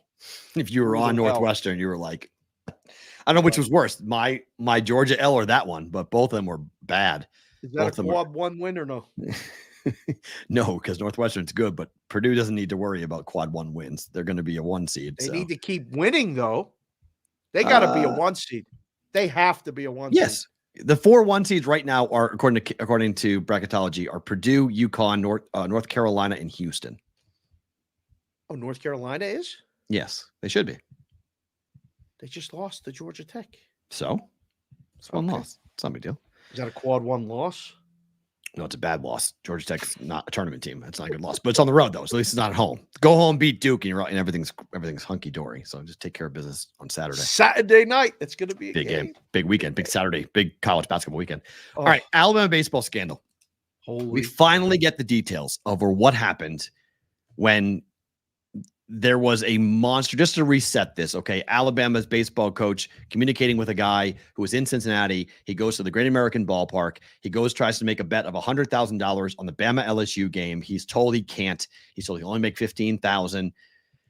And that was kind of the only thing we heard after that. Well, now we've got real details. Let me just read this so you guys don't have to squint your eyes at this, okay? So I told you up to a $15,000 wager. The bettor then attempted to place additional wagers involving the April 28th game of Alabama versus LSU, but the sportsbook staff declined the wagers due to suspicious activity. This suspicious activity included the bettor's insistent demeanor to get the bet placed in statements to sportsbook staff that the bet was, quote, for sure going to win, and if only you guys knew what I knew. The suspicious activity also included the bettor showing sportsbook staff messages from Bohannon, the head coach of Alabama, and explaining that the messages were Bohannon informing the bettor that Alabama was scratching its starting pitcher before the game and before Bohannon alerted LSU. Let's pause it right there just for 1 second, Dave. And just as a guy behind the counter. Yep. Have you ever seen anybody show you inside information at the counter? No, this is like, you wouldn't do this in Vegas. Like Vegas, you got to have the hustle. You already know the hustle. You already know the game. You would never show someone that information, I don't think. But I can tell you this. I've heard a lot of shit at the counter over the years. I know. No, you don't. Yo, I do. Okay. Put the money up and bet. Okay. Couple things going on here. Guy walks into your joint and says, I want to bet the Bama baseball game. The line's minus 370, whatever it was. They were big favorites to begin with. Yep. Okay. So he goes, what do you want to, you say to him, what do you want to bet? Oh, I want to, what's the limit? Well, we take a dime on the game. You can bet 3,700 to win a dime. I want to bet more than that. What do you want to bet? 100. You can't say 100 next. I want to bet 100 times the limit. 100 times the limit. So okay, that's what. So you even know right there. You go. You want to bet 100,000 on the Bama baseball game? So the next question comes: why in the fuck would you want to bet 100,000 on the Alabama baseball game? You can't lose. You can't lose. Then you, as the guy, go. Well, you don't know what I know. It can't lose. Really? Oh, tell me more. Hey, I got a guy at the counter and wants 100,000. He's guaranteeing the win. He says that we want to know what he knows. Like he was showing off. Like he was literally bragging. This is part of the problem, right? He's got the direct line to the coach. He knows he's going to scratch the starter. You probably should have said then. So probably what happened was they called the risk group. Yeah. They called whomever's in charge of that book's line of operation, whatever it is. So if they called Vegas, because I think it was a Caesars book, I'm not sure. So they probably called, it was BetMGM. Yeah. Okay. So they probably called the place in New Jersey. Okay. Because I think the Vegas guys only manage the Nevada and New Jersey, but I think the other states are managed by the guys in New Jersey. Yeah. Guy calls and says, hey, I got a guy. And they're at a joint at the ballpark that does no handle. Ever. And no college baseball handle ever. Ever. It's in the Midwest. They closed the joint because there was no business. They moved it out of the ballpark to somewhere else because who in the hell would think in the middle of the afternoon to go down to the ballpark where nobody's there to bet and hang $100,000. So he went to a place that doesn't do handle, walked in, said, I want to bet 100,000. The guy calls and says, I got a guy at the counter here who wants to bet 100,000 on the Alabama baseball game. And so I would take these calls from different places. And I would go, oh, really? Okay. He says he knows who's going to win. Really? Okay. Now it depends who you're with and who you're talking to, and if the boss is there and everything. And they said, he wants about 100,000. Give him 15. Give him 15. At minus 400, if that was the line, that's to win 5,000. Like 20,000 would be to win 5,000. So we can stomach losing 5 dimes on a game if we're going to take 20 to risk it. Okay. That's not good enough. The guy's going to make a big deal about this. Oh, he's mad. Really? He's angry. He's like, he pulls his phone out. He's showing text messages from the head coach. Look what I got. I got inside information. I got to get this down. This is not the way to go about getting down an actual. Why would, like, I want to steal your money. I'm going to take your money. I need to get more down. This cannot lose. The line's wrong. Sir, why am I giving you the lead on this to beat me? Like, why would I give you the opportunity? It continues. Oh no. It's not just, it goes worse. The electronic messages indicated an Alabama baseball student athlete, the scheduled starting pitcher for that evening contest, would not start the contest due to an injury. Bohannon provided this information to the bettor before reporting the starting lineup, with student athlete 1 replaced as the starting pitcher to the LSU coaching staff. Specifically, Bohannon texted the bettor, hammer, blank, blank, blank. Student athletes out for sure. Let me know when I can tell LSU, hurry. The head coach is telling the gambler, get the bet down fast. I got to tell LSU the truth. Probably not in the handbook. Probably not a legal lead thing, a thing we should be watching, should be seeing happening. That's definitely, I'll say that's definitely not in the handbook. Like, you Is can't that illegal? tell. I'm not a lawyer. I don't know the actual laws, but I know that would probably define the suspicious activity. That would be working in the book going, hold on here. This guy just said he texted the coach. Check the tape. Check the coach says, hurry up. I got to get the bet in. Hurry up. Like, I'm not a lawyer. I'm not a cop, but it's the porn thing. It looks illegal. If it's not illegal, it should be illegal.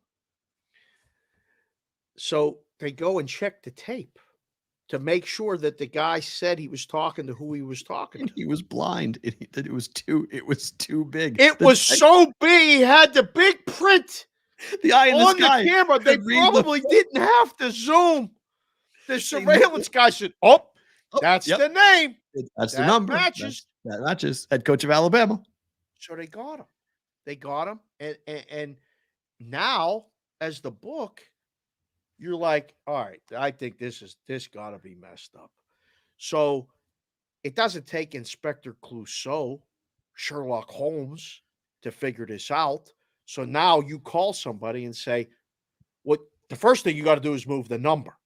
Yeah. Okay, what do we go to? Well, we better go extra because it doesn't look like we got a shot. It looks like Alabama's going to, they're changing the number 1 starter. Whatever you say, this was for sure a scam. The pitcher was yanked. The pitcher he yanked was pissed.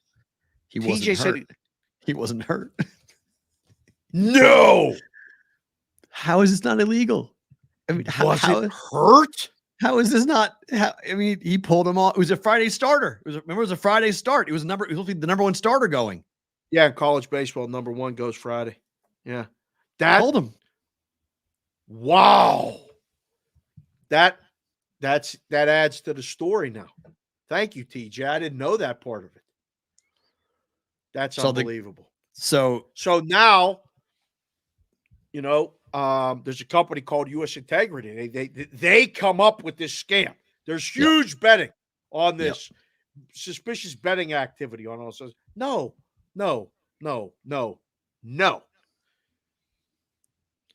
This guy did all this. Somebody called somebody and said, hey, check the Bama baseball game. Now, when you watch the line move, because maybe he tried to bet it somewhere else. Maybe not. Maybe he told somebody else to bet it. Maybe somebody got wind of it from someone at the book or somebody who knows how the information spreads. It becomes a game of telephone. Did they pay out the bet? LSU won the game. Did they pay the 5 dimes? No. Bama won. They were a big favorite. They won. Bama won the game. No, LSU won 8-6. LSU won the game. He bet on LSU. He bet on the team that won. Oh, right. So then he won. His bet won. Yeah, he won the So bet. did they pay the bet? Yeah. So they paid the bet. Paid a bet. Yes, the bet is a bet. No? Can they go after it?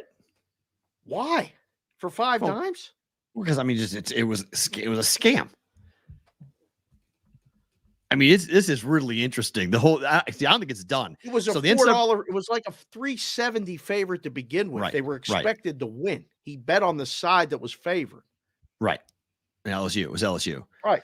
So according to the NCAA, this morning they issued that Bohannon, the head coach, violated wagering and ethical conduct rules and received a 15-year show cause order, meaning any institution. A show cause order? What does that mean?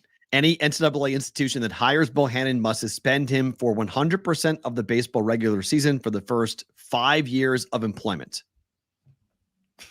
So if they hire him, he can't coach for 5 more years. Would be an interesting How deal. do you do that? Alabama received a 3-year probationary period, a fine of $5,000, and is required to retain a firm to provide comprehensive gambling education to student athletes, coaches, and athletics administrators. Do you follow up 3 is 76% to 24%? TJ said the new starter was told he was pitching 1 hour before the game. Yes, that's true. I knew. Yes, that part of the story. I remember. So do you have recourse as the book? Do you have recourse as the bettor? I mean, those are questions. No. Like, what do? You don't void the bet. I don't think you grade the game after the game and you put the results in, and then the guy comes and collects the money. I don't know. I mean, I'm sure they paid him out. Is that true? The guy they scratched transferred to LSU. Is that true? Is that true, Marcelo? That would be amazing if so. The kid was like, I'm going to LSU. Screw you guys. No way. That'd be awesome. Wow. So it's not over. I don't think it's done, but I mean, I don't want to tell people like how to circumvent the rules, but they've been doing this in places where people bet. Right. Yeah, like runners. He could have bet right. He could have went to different books and bet 10 dimes, 10 dimes, 10 dimes. Like he would have probably been able to get away with. Now he wouldn't have got the same line. Right, but he would have gotten down 50 or 60,000 before somebody may have without a doubt. The line may have started to move at different books, and everybody may have gone, wait, why is that line steam coming? What's going on? Right. Whoa. What's happening? Why are we, we were minus 375. Why are we minus 500 all of a sudden? Why are we minus 600 all of a sudden? Like, what's going on? Who? These are money line bets coming in? It just starts to get talked about. And that's normally, if you want to know, like, how does the U.S. integrity folks, how are they tipped off? Now, I'm not saying how Matt Holt does his business. This is my opinion, how I speak it. But how I think it, we've seen it before, happens is a number moves, money pours in on one side. It's a big steam on kind of an off-market game that you're not thinking that should have that much action on it, and the bet wins. The bet loses, we never hear about it. Never is talked about. It never happened. Never. We're all good. If Bama wins this baseball game, there's no discussion. We don't talk about it. They're it laughing at the book about, do you remember that guy that came in yesterday and said he was talking to the coach and he knew they were going to win? Ha, ha, ha. He didn't know shit either. Yeah, whoops. So that's it. And then it has to be a loss. So a red flag goes up, says, hey, there's a lot of betting on this. Let's watch this game. Game goes off, game wins. Then you hear about the suspicious activity report that's issued. Then they do the investigation. You'll never hear an investigation into a game the book lost. Or sorry, won, excuse me. Only when the book loses do you hear about the investigation. Well, I mean, we haven't seen it yet. I can't say we'll never see it. I don't think we ever will. Why would the books ever want? Why would the books ever want to give the money back? Go back to the Arizona State betting scandal. Okay. The book lost. The book won, and then it came out that there may have been something going on. There were multiple times, and when the book finally, when they won, that's when it was like, man, this is like the third or fourth time. I think Jimmy was a big part of that, like He was, letting people know. Yep. Like, why do they keep betting on this? It's not just the Pac-12, it's Arizona State games. And if you're paying attention in the book, anywhere, not just Vegas, you start to see these things. I mean, like, the MAC for years. I'm talking back to when I was in Curacao in the late 90s. A lot of questions about MAC football games. There were.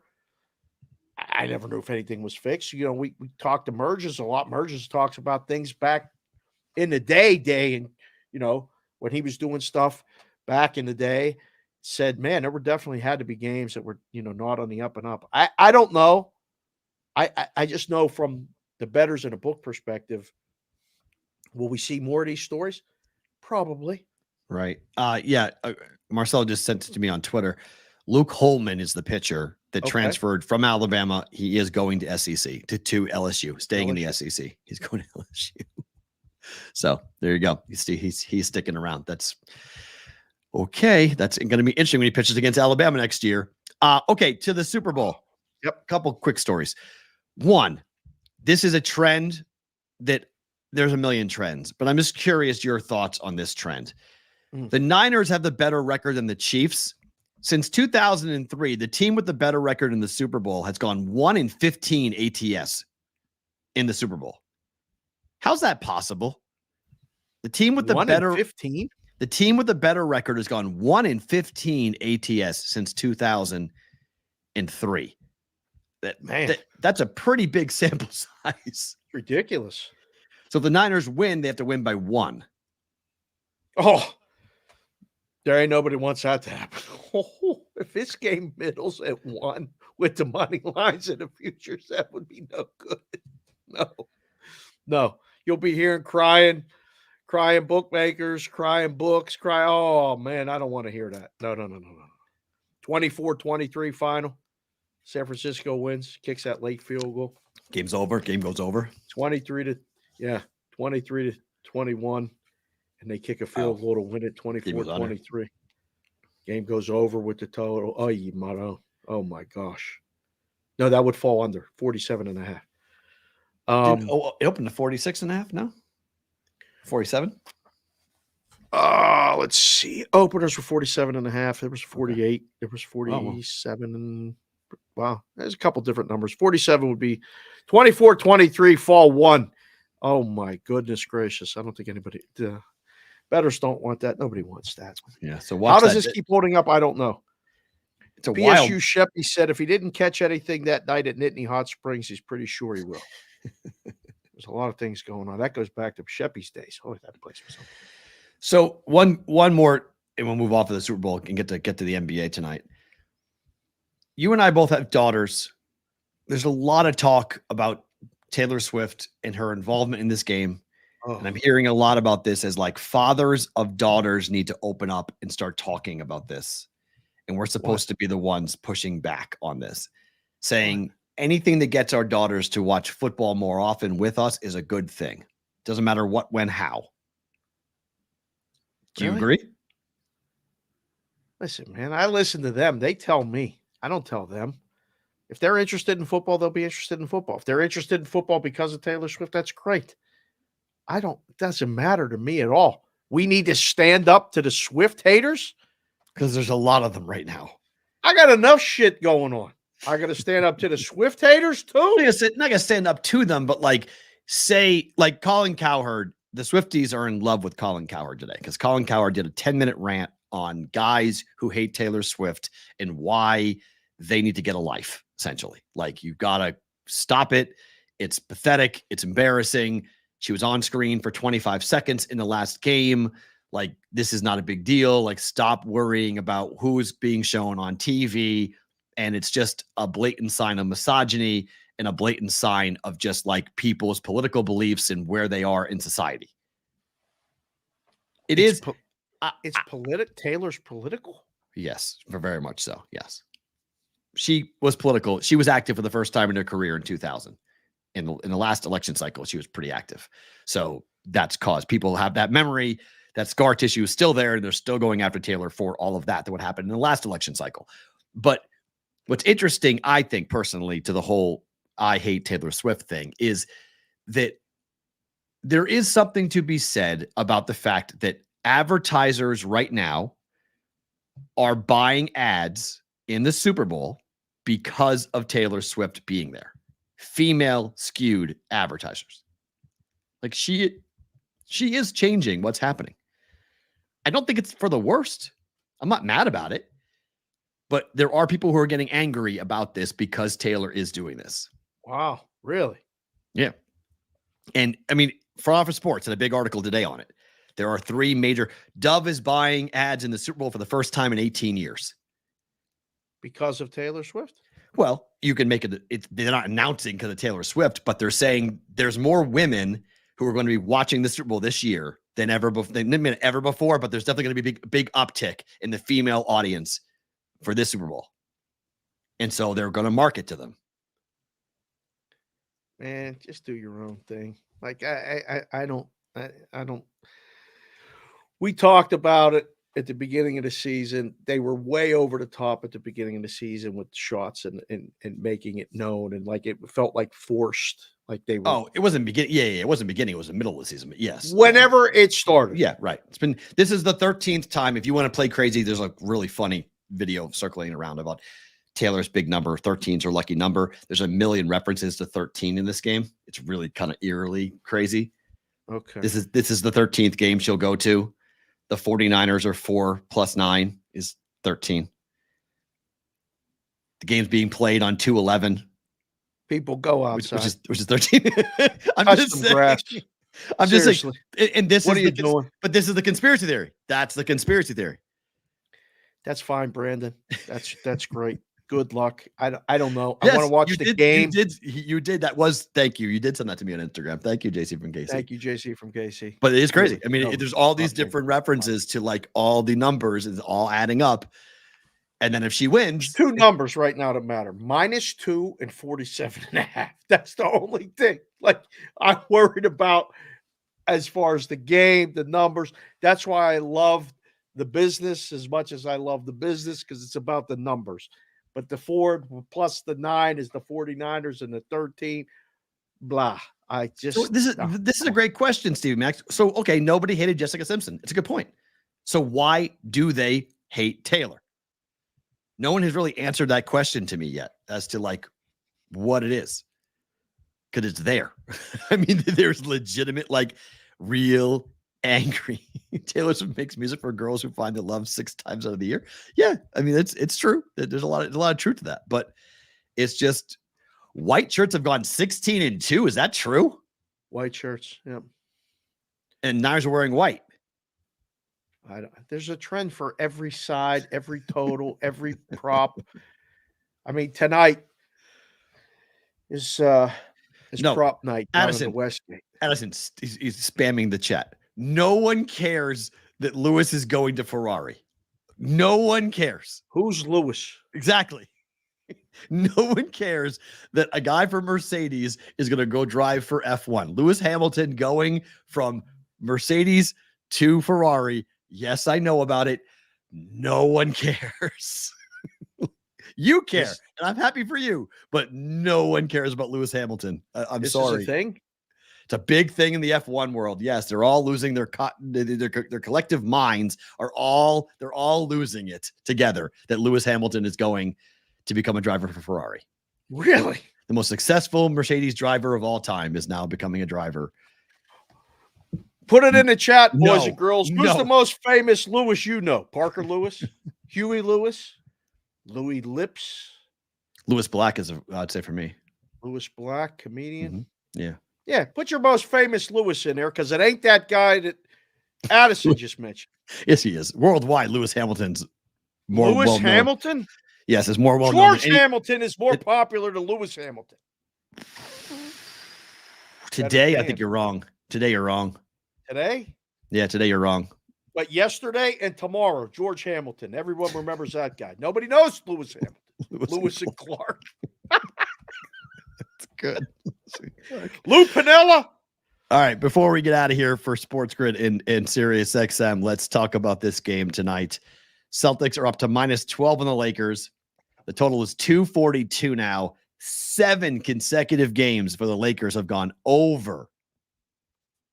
Both Boston and the Lakers are not good to the number right now. Nobody's playing for the Lakers. Is it officially out? Both LeBron LeBron out, and AD out, everybody out. what's the number now? 14? Hold on, let me click refresh, sir. We have current number Lakers, Boston, 15. 15. Jeez. Wow. Well, I'm on the over. I'm on over 240, but I would say bet the Boston Celtics team total first half number as 100% live. It's 238 now. Crashed. Yeah, makes sense. Now. Makes sense to a crash. I would take Celtics team total first half for sure. It's probably 60, 61, somewhere in that range. Hat's a different purple, Marcelo, but this is the Laker, one of the Laker edition hats that I have. Would you lay 15 with Boston? There's no way. No. There's no way. It's Lakers are nothing for me, and that's on the side. In a game that I was actually entertaining the thought of keeping an eye on, I'm not even watching this now. Although Celtics team total first half. Yeah. What is it, 62? It either 58 to 62, somewhere in that range, most likely. It may be a bit higher just because the total is 238. Roger Long said Joe Louis, heavyweight champion of the world. Yes. Love That's it. a good Louis. It's a good Lewis. Yeah. Louis Billups. Oh, Who? man. Louis Anderson. Good call. Let me see. First half team total Boston. What about the Celtics. Knicks? The Knicks are only 2.5 tonight. Hold on. I got to find this number. Celtics team total 65.5. 65.5. I mean, are you kidding me? Did it twice for you, Mikey. You can use it whenever you want. That is That was for Mikey unbelievable. awesome. That was a double. 65.5. That might be the highest first half total all season. Goodness gracious. That's unbettable. Welcome to that. Knicks have won 8 straight, 9-1 over the last 10. They're only 2.5 point favorites against the Pacers. Why is it only 2.5? I don't You tell understand me. what I'm missing. What am I I don't missing? know. I don't know. Good question. I don't get it. They were only 3 last game, right, against the Jazz. They smoked them. The Pacers and the Jazz are the same. I'd argue that the Pacers are a little better. That's why the line's 2.5.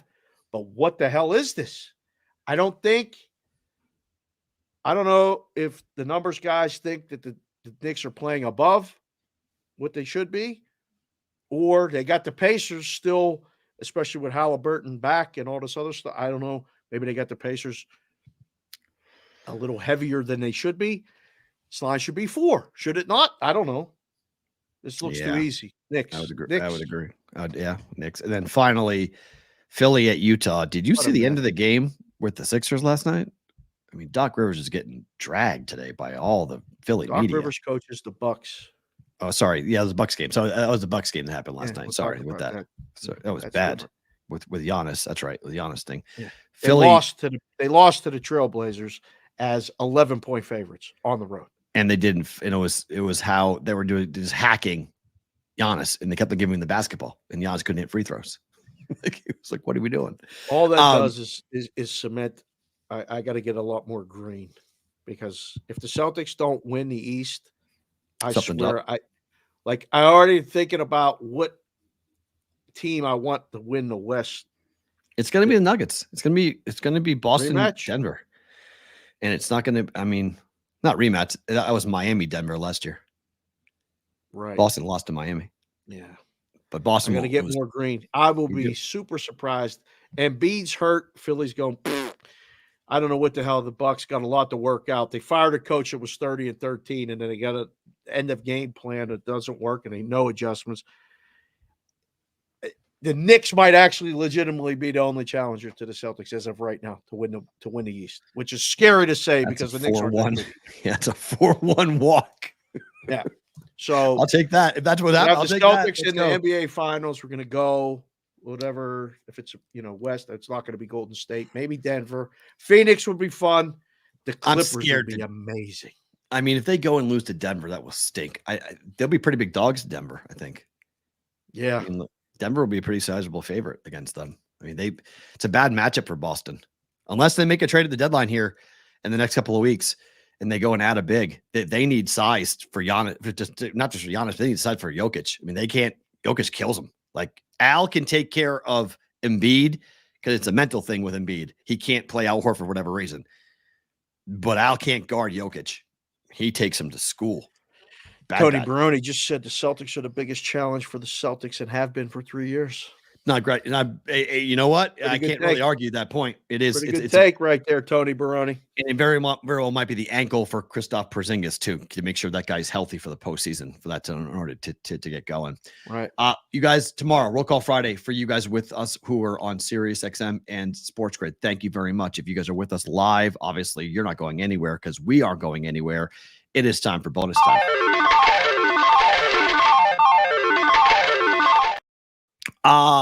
Let me ask you this. We're at the All-Star break for the NHL. Yep.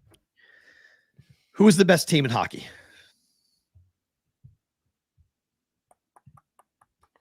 Boy, that's a trick question. Is it? I don't know. Is it Here Edmonton? are your odds. Here are your FanDuel odds as we hit the break to win the Stanley Cup. Do this. This is such an added feature of the show. And now that we're in bonus time, we can really say you're doing a fucking great job with these things. This is awesome. So here are your odds for FanDuel. Avalanche are currently the odds-on favorite to win the cup. What? Oilers 850, Bruins 950, Florida Panthers 950, Hurricanes 10-1, Rangers 11-1, Dallas 12-1, Toronto 14-1, and Vancouver 14-1. Defending champs also at 14-1 for the Vegas Golden Knights. Dave, this looks like the books have no idea. Like this is dart throwing right now. This is as wide open as we've hit the All-Star break. This is wide open right now. They don't want, I mean, I have the Canucks at 27-1, so I've got decent value. That's the only future wager I've made on a cup champion. Nice work. I have the Bruins over 98.5 points, which is on its way. I'm going to be wrong with, I faded Tampa Bay. I thought they'd be under. I think I bet under 99 points for Tampa Bay. That's probably not going to, they're going to go over 90 points, not 99 points for them, but I don't know. Who's the best team in hockey? I think it's changing, but we got 4 days to think about it and talk about it. You got to kind of do that with the numbers and let the guys on the other side of the counter tell you what they think. Okay. Give their opinion. You make them a little bit close, but not the same. So Okay. you're 8, 850, 9, 950, 10. And start to, you can sprinkle your own opinion in there. I'm surprised that the Carolinas, what it is. I think I'd be going to get some money on them, but maybe somebody knows that maybe they're going to make a move. I don't know. Look, I don't see it when I watch Carolina. Nor do I, but I did going into the year. Somebody asked me who wins the East. I said Carolina. Last year, they were phenomenal last year. I had tickets on them in the exacta stuff. I got bored 2 nights ago and started searching around town for Stanley Cup exactas. Right. Because I didn't dive into the football because I really thought it was either going to be chalk or the prices weren't good. So I'm going to start doing that this weekend. And this would be a good weekend to do it because there's probably nobody looking at it. This is the week to maybe, go shop, get the best prices on a couple teams. I agree. I don't know. Put it in the chat. We asked you for the most famous Lewis that you like. Who's the best team in hockey? I think we got a bunch of answers. I think we will get some Cougars. I like Vancouver. I mean, I'm on 27-1. That was got a good price on them. Yeah, I mean, I'm on that. Look, it's a hedge. It's a complete hedge bet. I mean, I'm making it anticipating I'm going to be hedging off of it. Right. So, I've got 4. This is how I'm staggering it. I've got 4 future tickets on college basketball. I've got one in the NHL. So once we get to March, I'll start buying more NHL futures. Right. Then once we get to April, I'll start buying more NBA futures. And then we get to baseball, and then we'll start looking at, getting into later in the summer to get into baseball. But I liked what I did with the Ravens. I liked what I did with Michigan. I won money in both. I won more money with Michigan than I did, obviously, with the Ravens. Yep. But I won money with both. So this is just how I hedged off of Michigan. I didn't win the full, whatever it was. I hedged off of it, and I won 8 units off of it instead of winning, I think it was 12 or 14, whatever it was. But this is how I just like doing this. I like taking the position. I like having it to play off of it, and we get to stagger the year. And it just, I don't know. I find it to be really fun to have those tickets. Way more fun. And betting then be able to play off day of it. to day is work.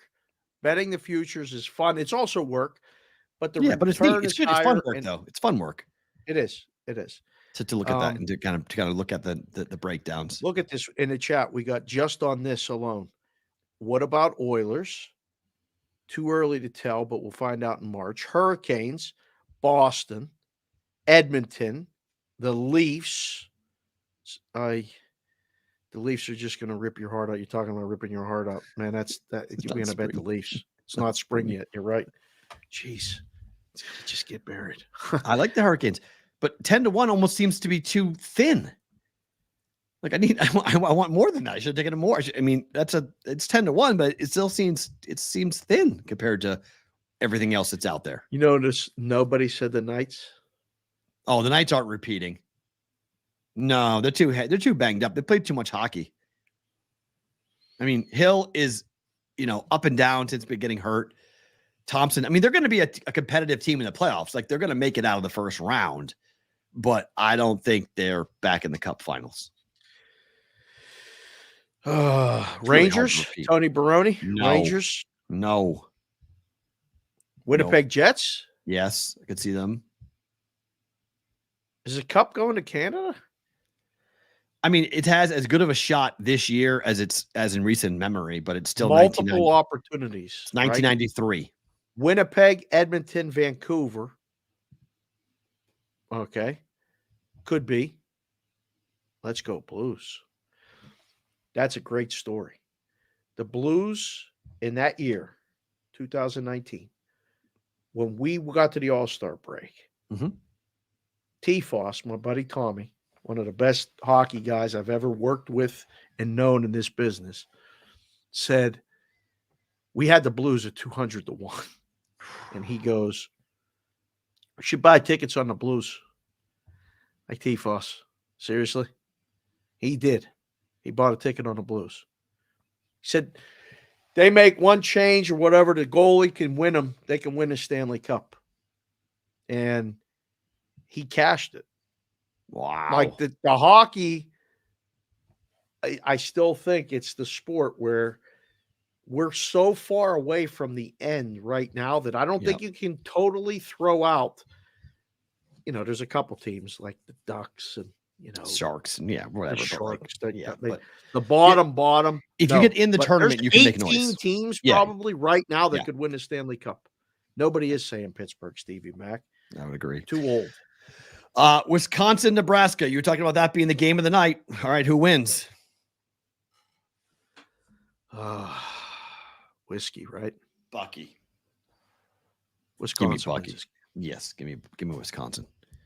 What is the line right now? Let's see. It's a pick. Jack just sent me a text. We're going to have a graphic on this game too. Wow, late start. It's -1 Wisconsin now. Yeah. Yeah, I would think so. I would think. Yeah. I'm not strong, but I'll take Cornhuskers at home. Nebraska. Wow, put that in the chat. Let them vote it right now for anybody that pays any attention to college basketball. We'll probably have less than 30 votes. I'll vote Wisconsin. Just so you know, Nebraska's 10-4 ATS at home. Wisconsin's 4-4 ATS on the road. That's why everyone likes Nebraska. Oh. But 3 straight wins for Wisconsin over the home Indiana. dog makes sense, but it's not really a home dog. It's a 1-point game. But it does fit my trend, though. They lost to Maryland by 22 in their last game on the road. So Nebraska did. Mm-hmm. Yep. Whiskey. What's your favorite kind of whiskey? Elijah Craig. Elijah Craig. Mm-hmm. That's my favorite. My go-to. I have 2 bottles of it, 2 different bottles. One toasted, one not. Every once in a while, when I got loose, it was Crown Royal. I never liked Crown Royal. I like Crown. That's the alcoholic whiskey. I mean, if you like Crown Royal, that's a whiskey. That's a lot of alcohol. I like more flavor, less alcohol. That's a pungent. Crown Royal is like get you fucked up. That is getting drunk. That's drinking whiskey right there. You are not sober when you drink Crown Royal. Yeah, Crown it doesn't Royal take much. You're right. No, it packs a punch. Yeah. Evan Williams, Stevie Mack, really? Jeez, what do we do? Evan Williams. Evan Williams is like yeah. I won't It's insult not good. people. Cal is catching 19 at Arizona. Can't trust Arizona. Anything. 19 points at home though. How do you Last do time was that? on the road. Can't do that.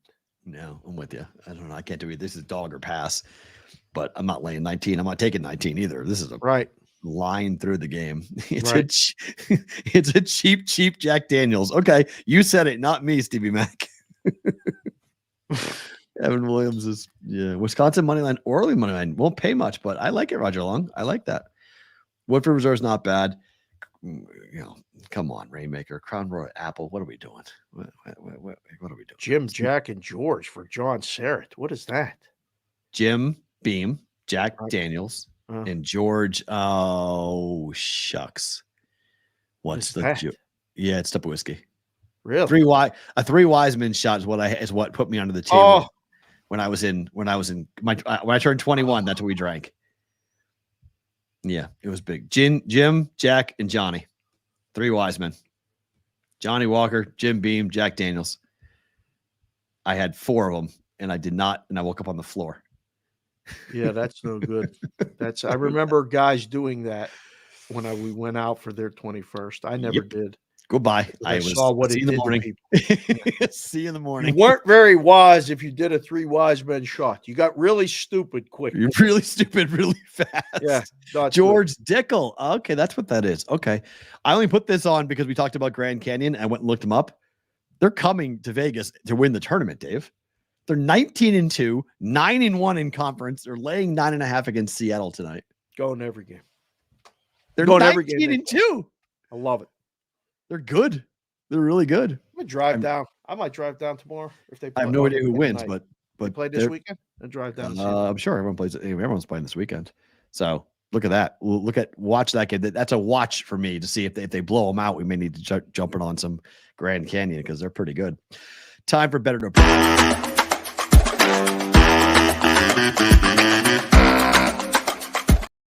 All right, so I added to my portfolio. I took North Carolina 15-1 to win it all last night. Oh, you did after the loss. Perfect. Yep. Before they beat Duke. Yep. 19-1. I took 15-1.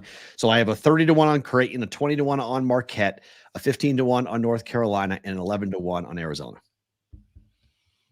And I'm done. Up, baby. And I'm done. That's it. That's pre-flop. That's pre-bracket. I'll bet the other one's post-bracket release, but that's my pre-bracket portfolio as we head towards March. Because now boys are everyone's to lay it with the Lopes tonight, -9.5. Okay, like it.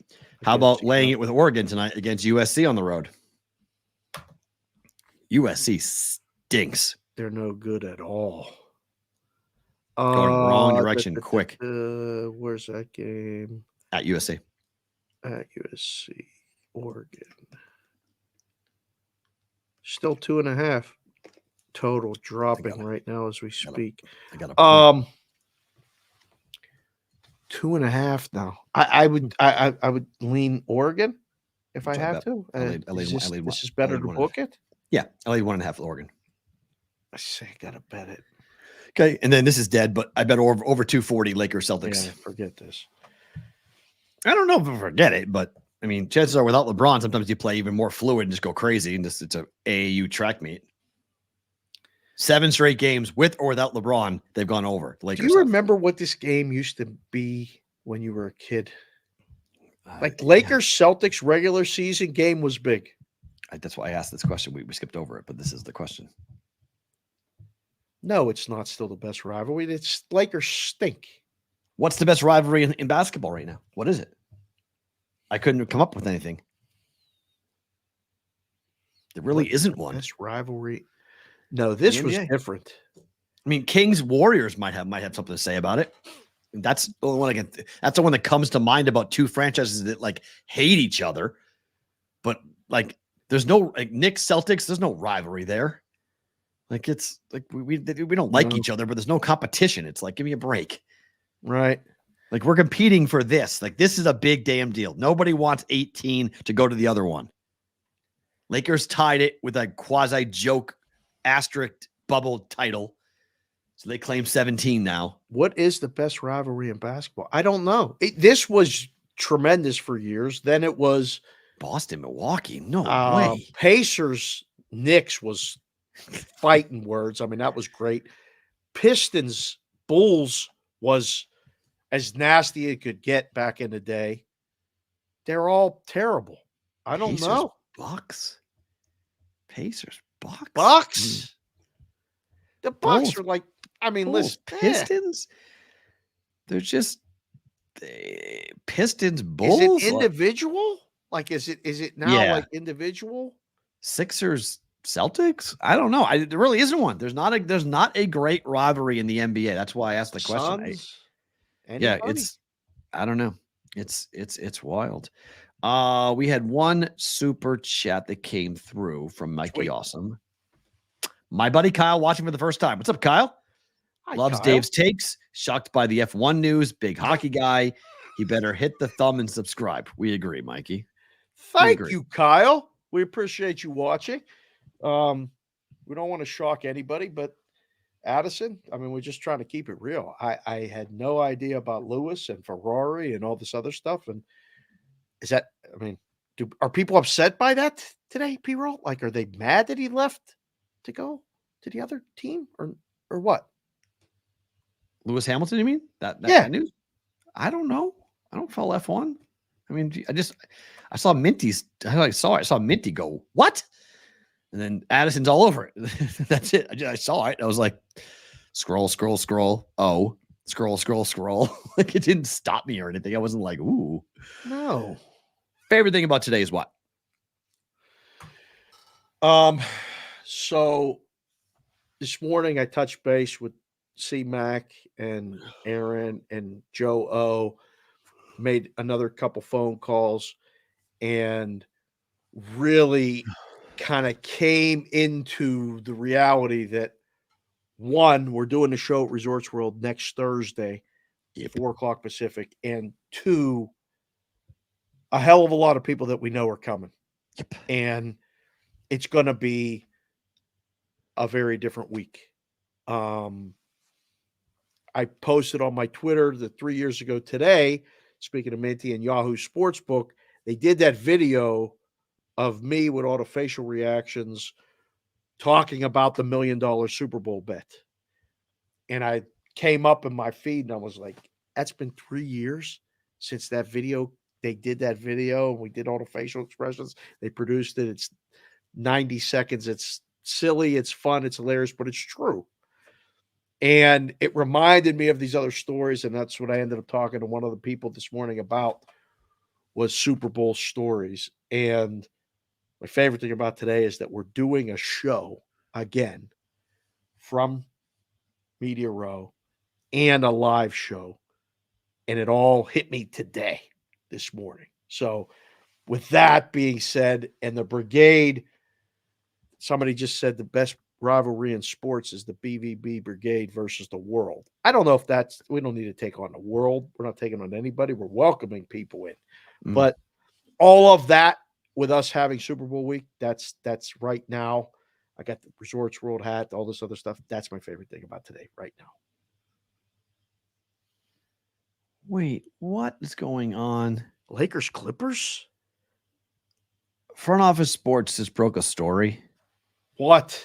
That billionaire Peter Thiel is funding the, quote, enhanced games, a rival to the Olympics that would allow athletes to use PEDs.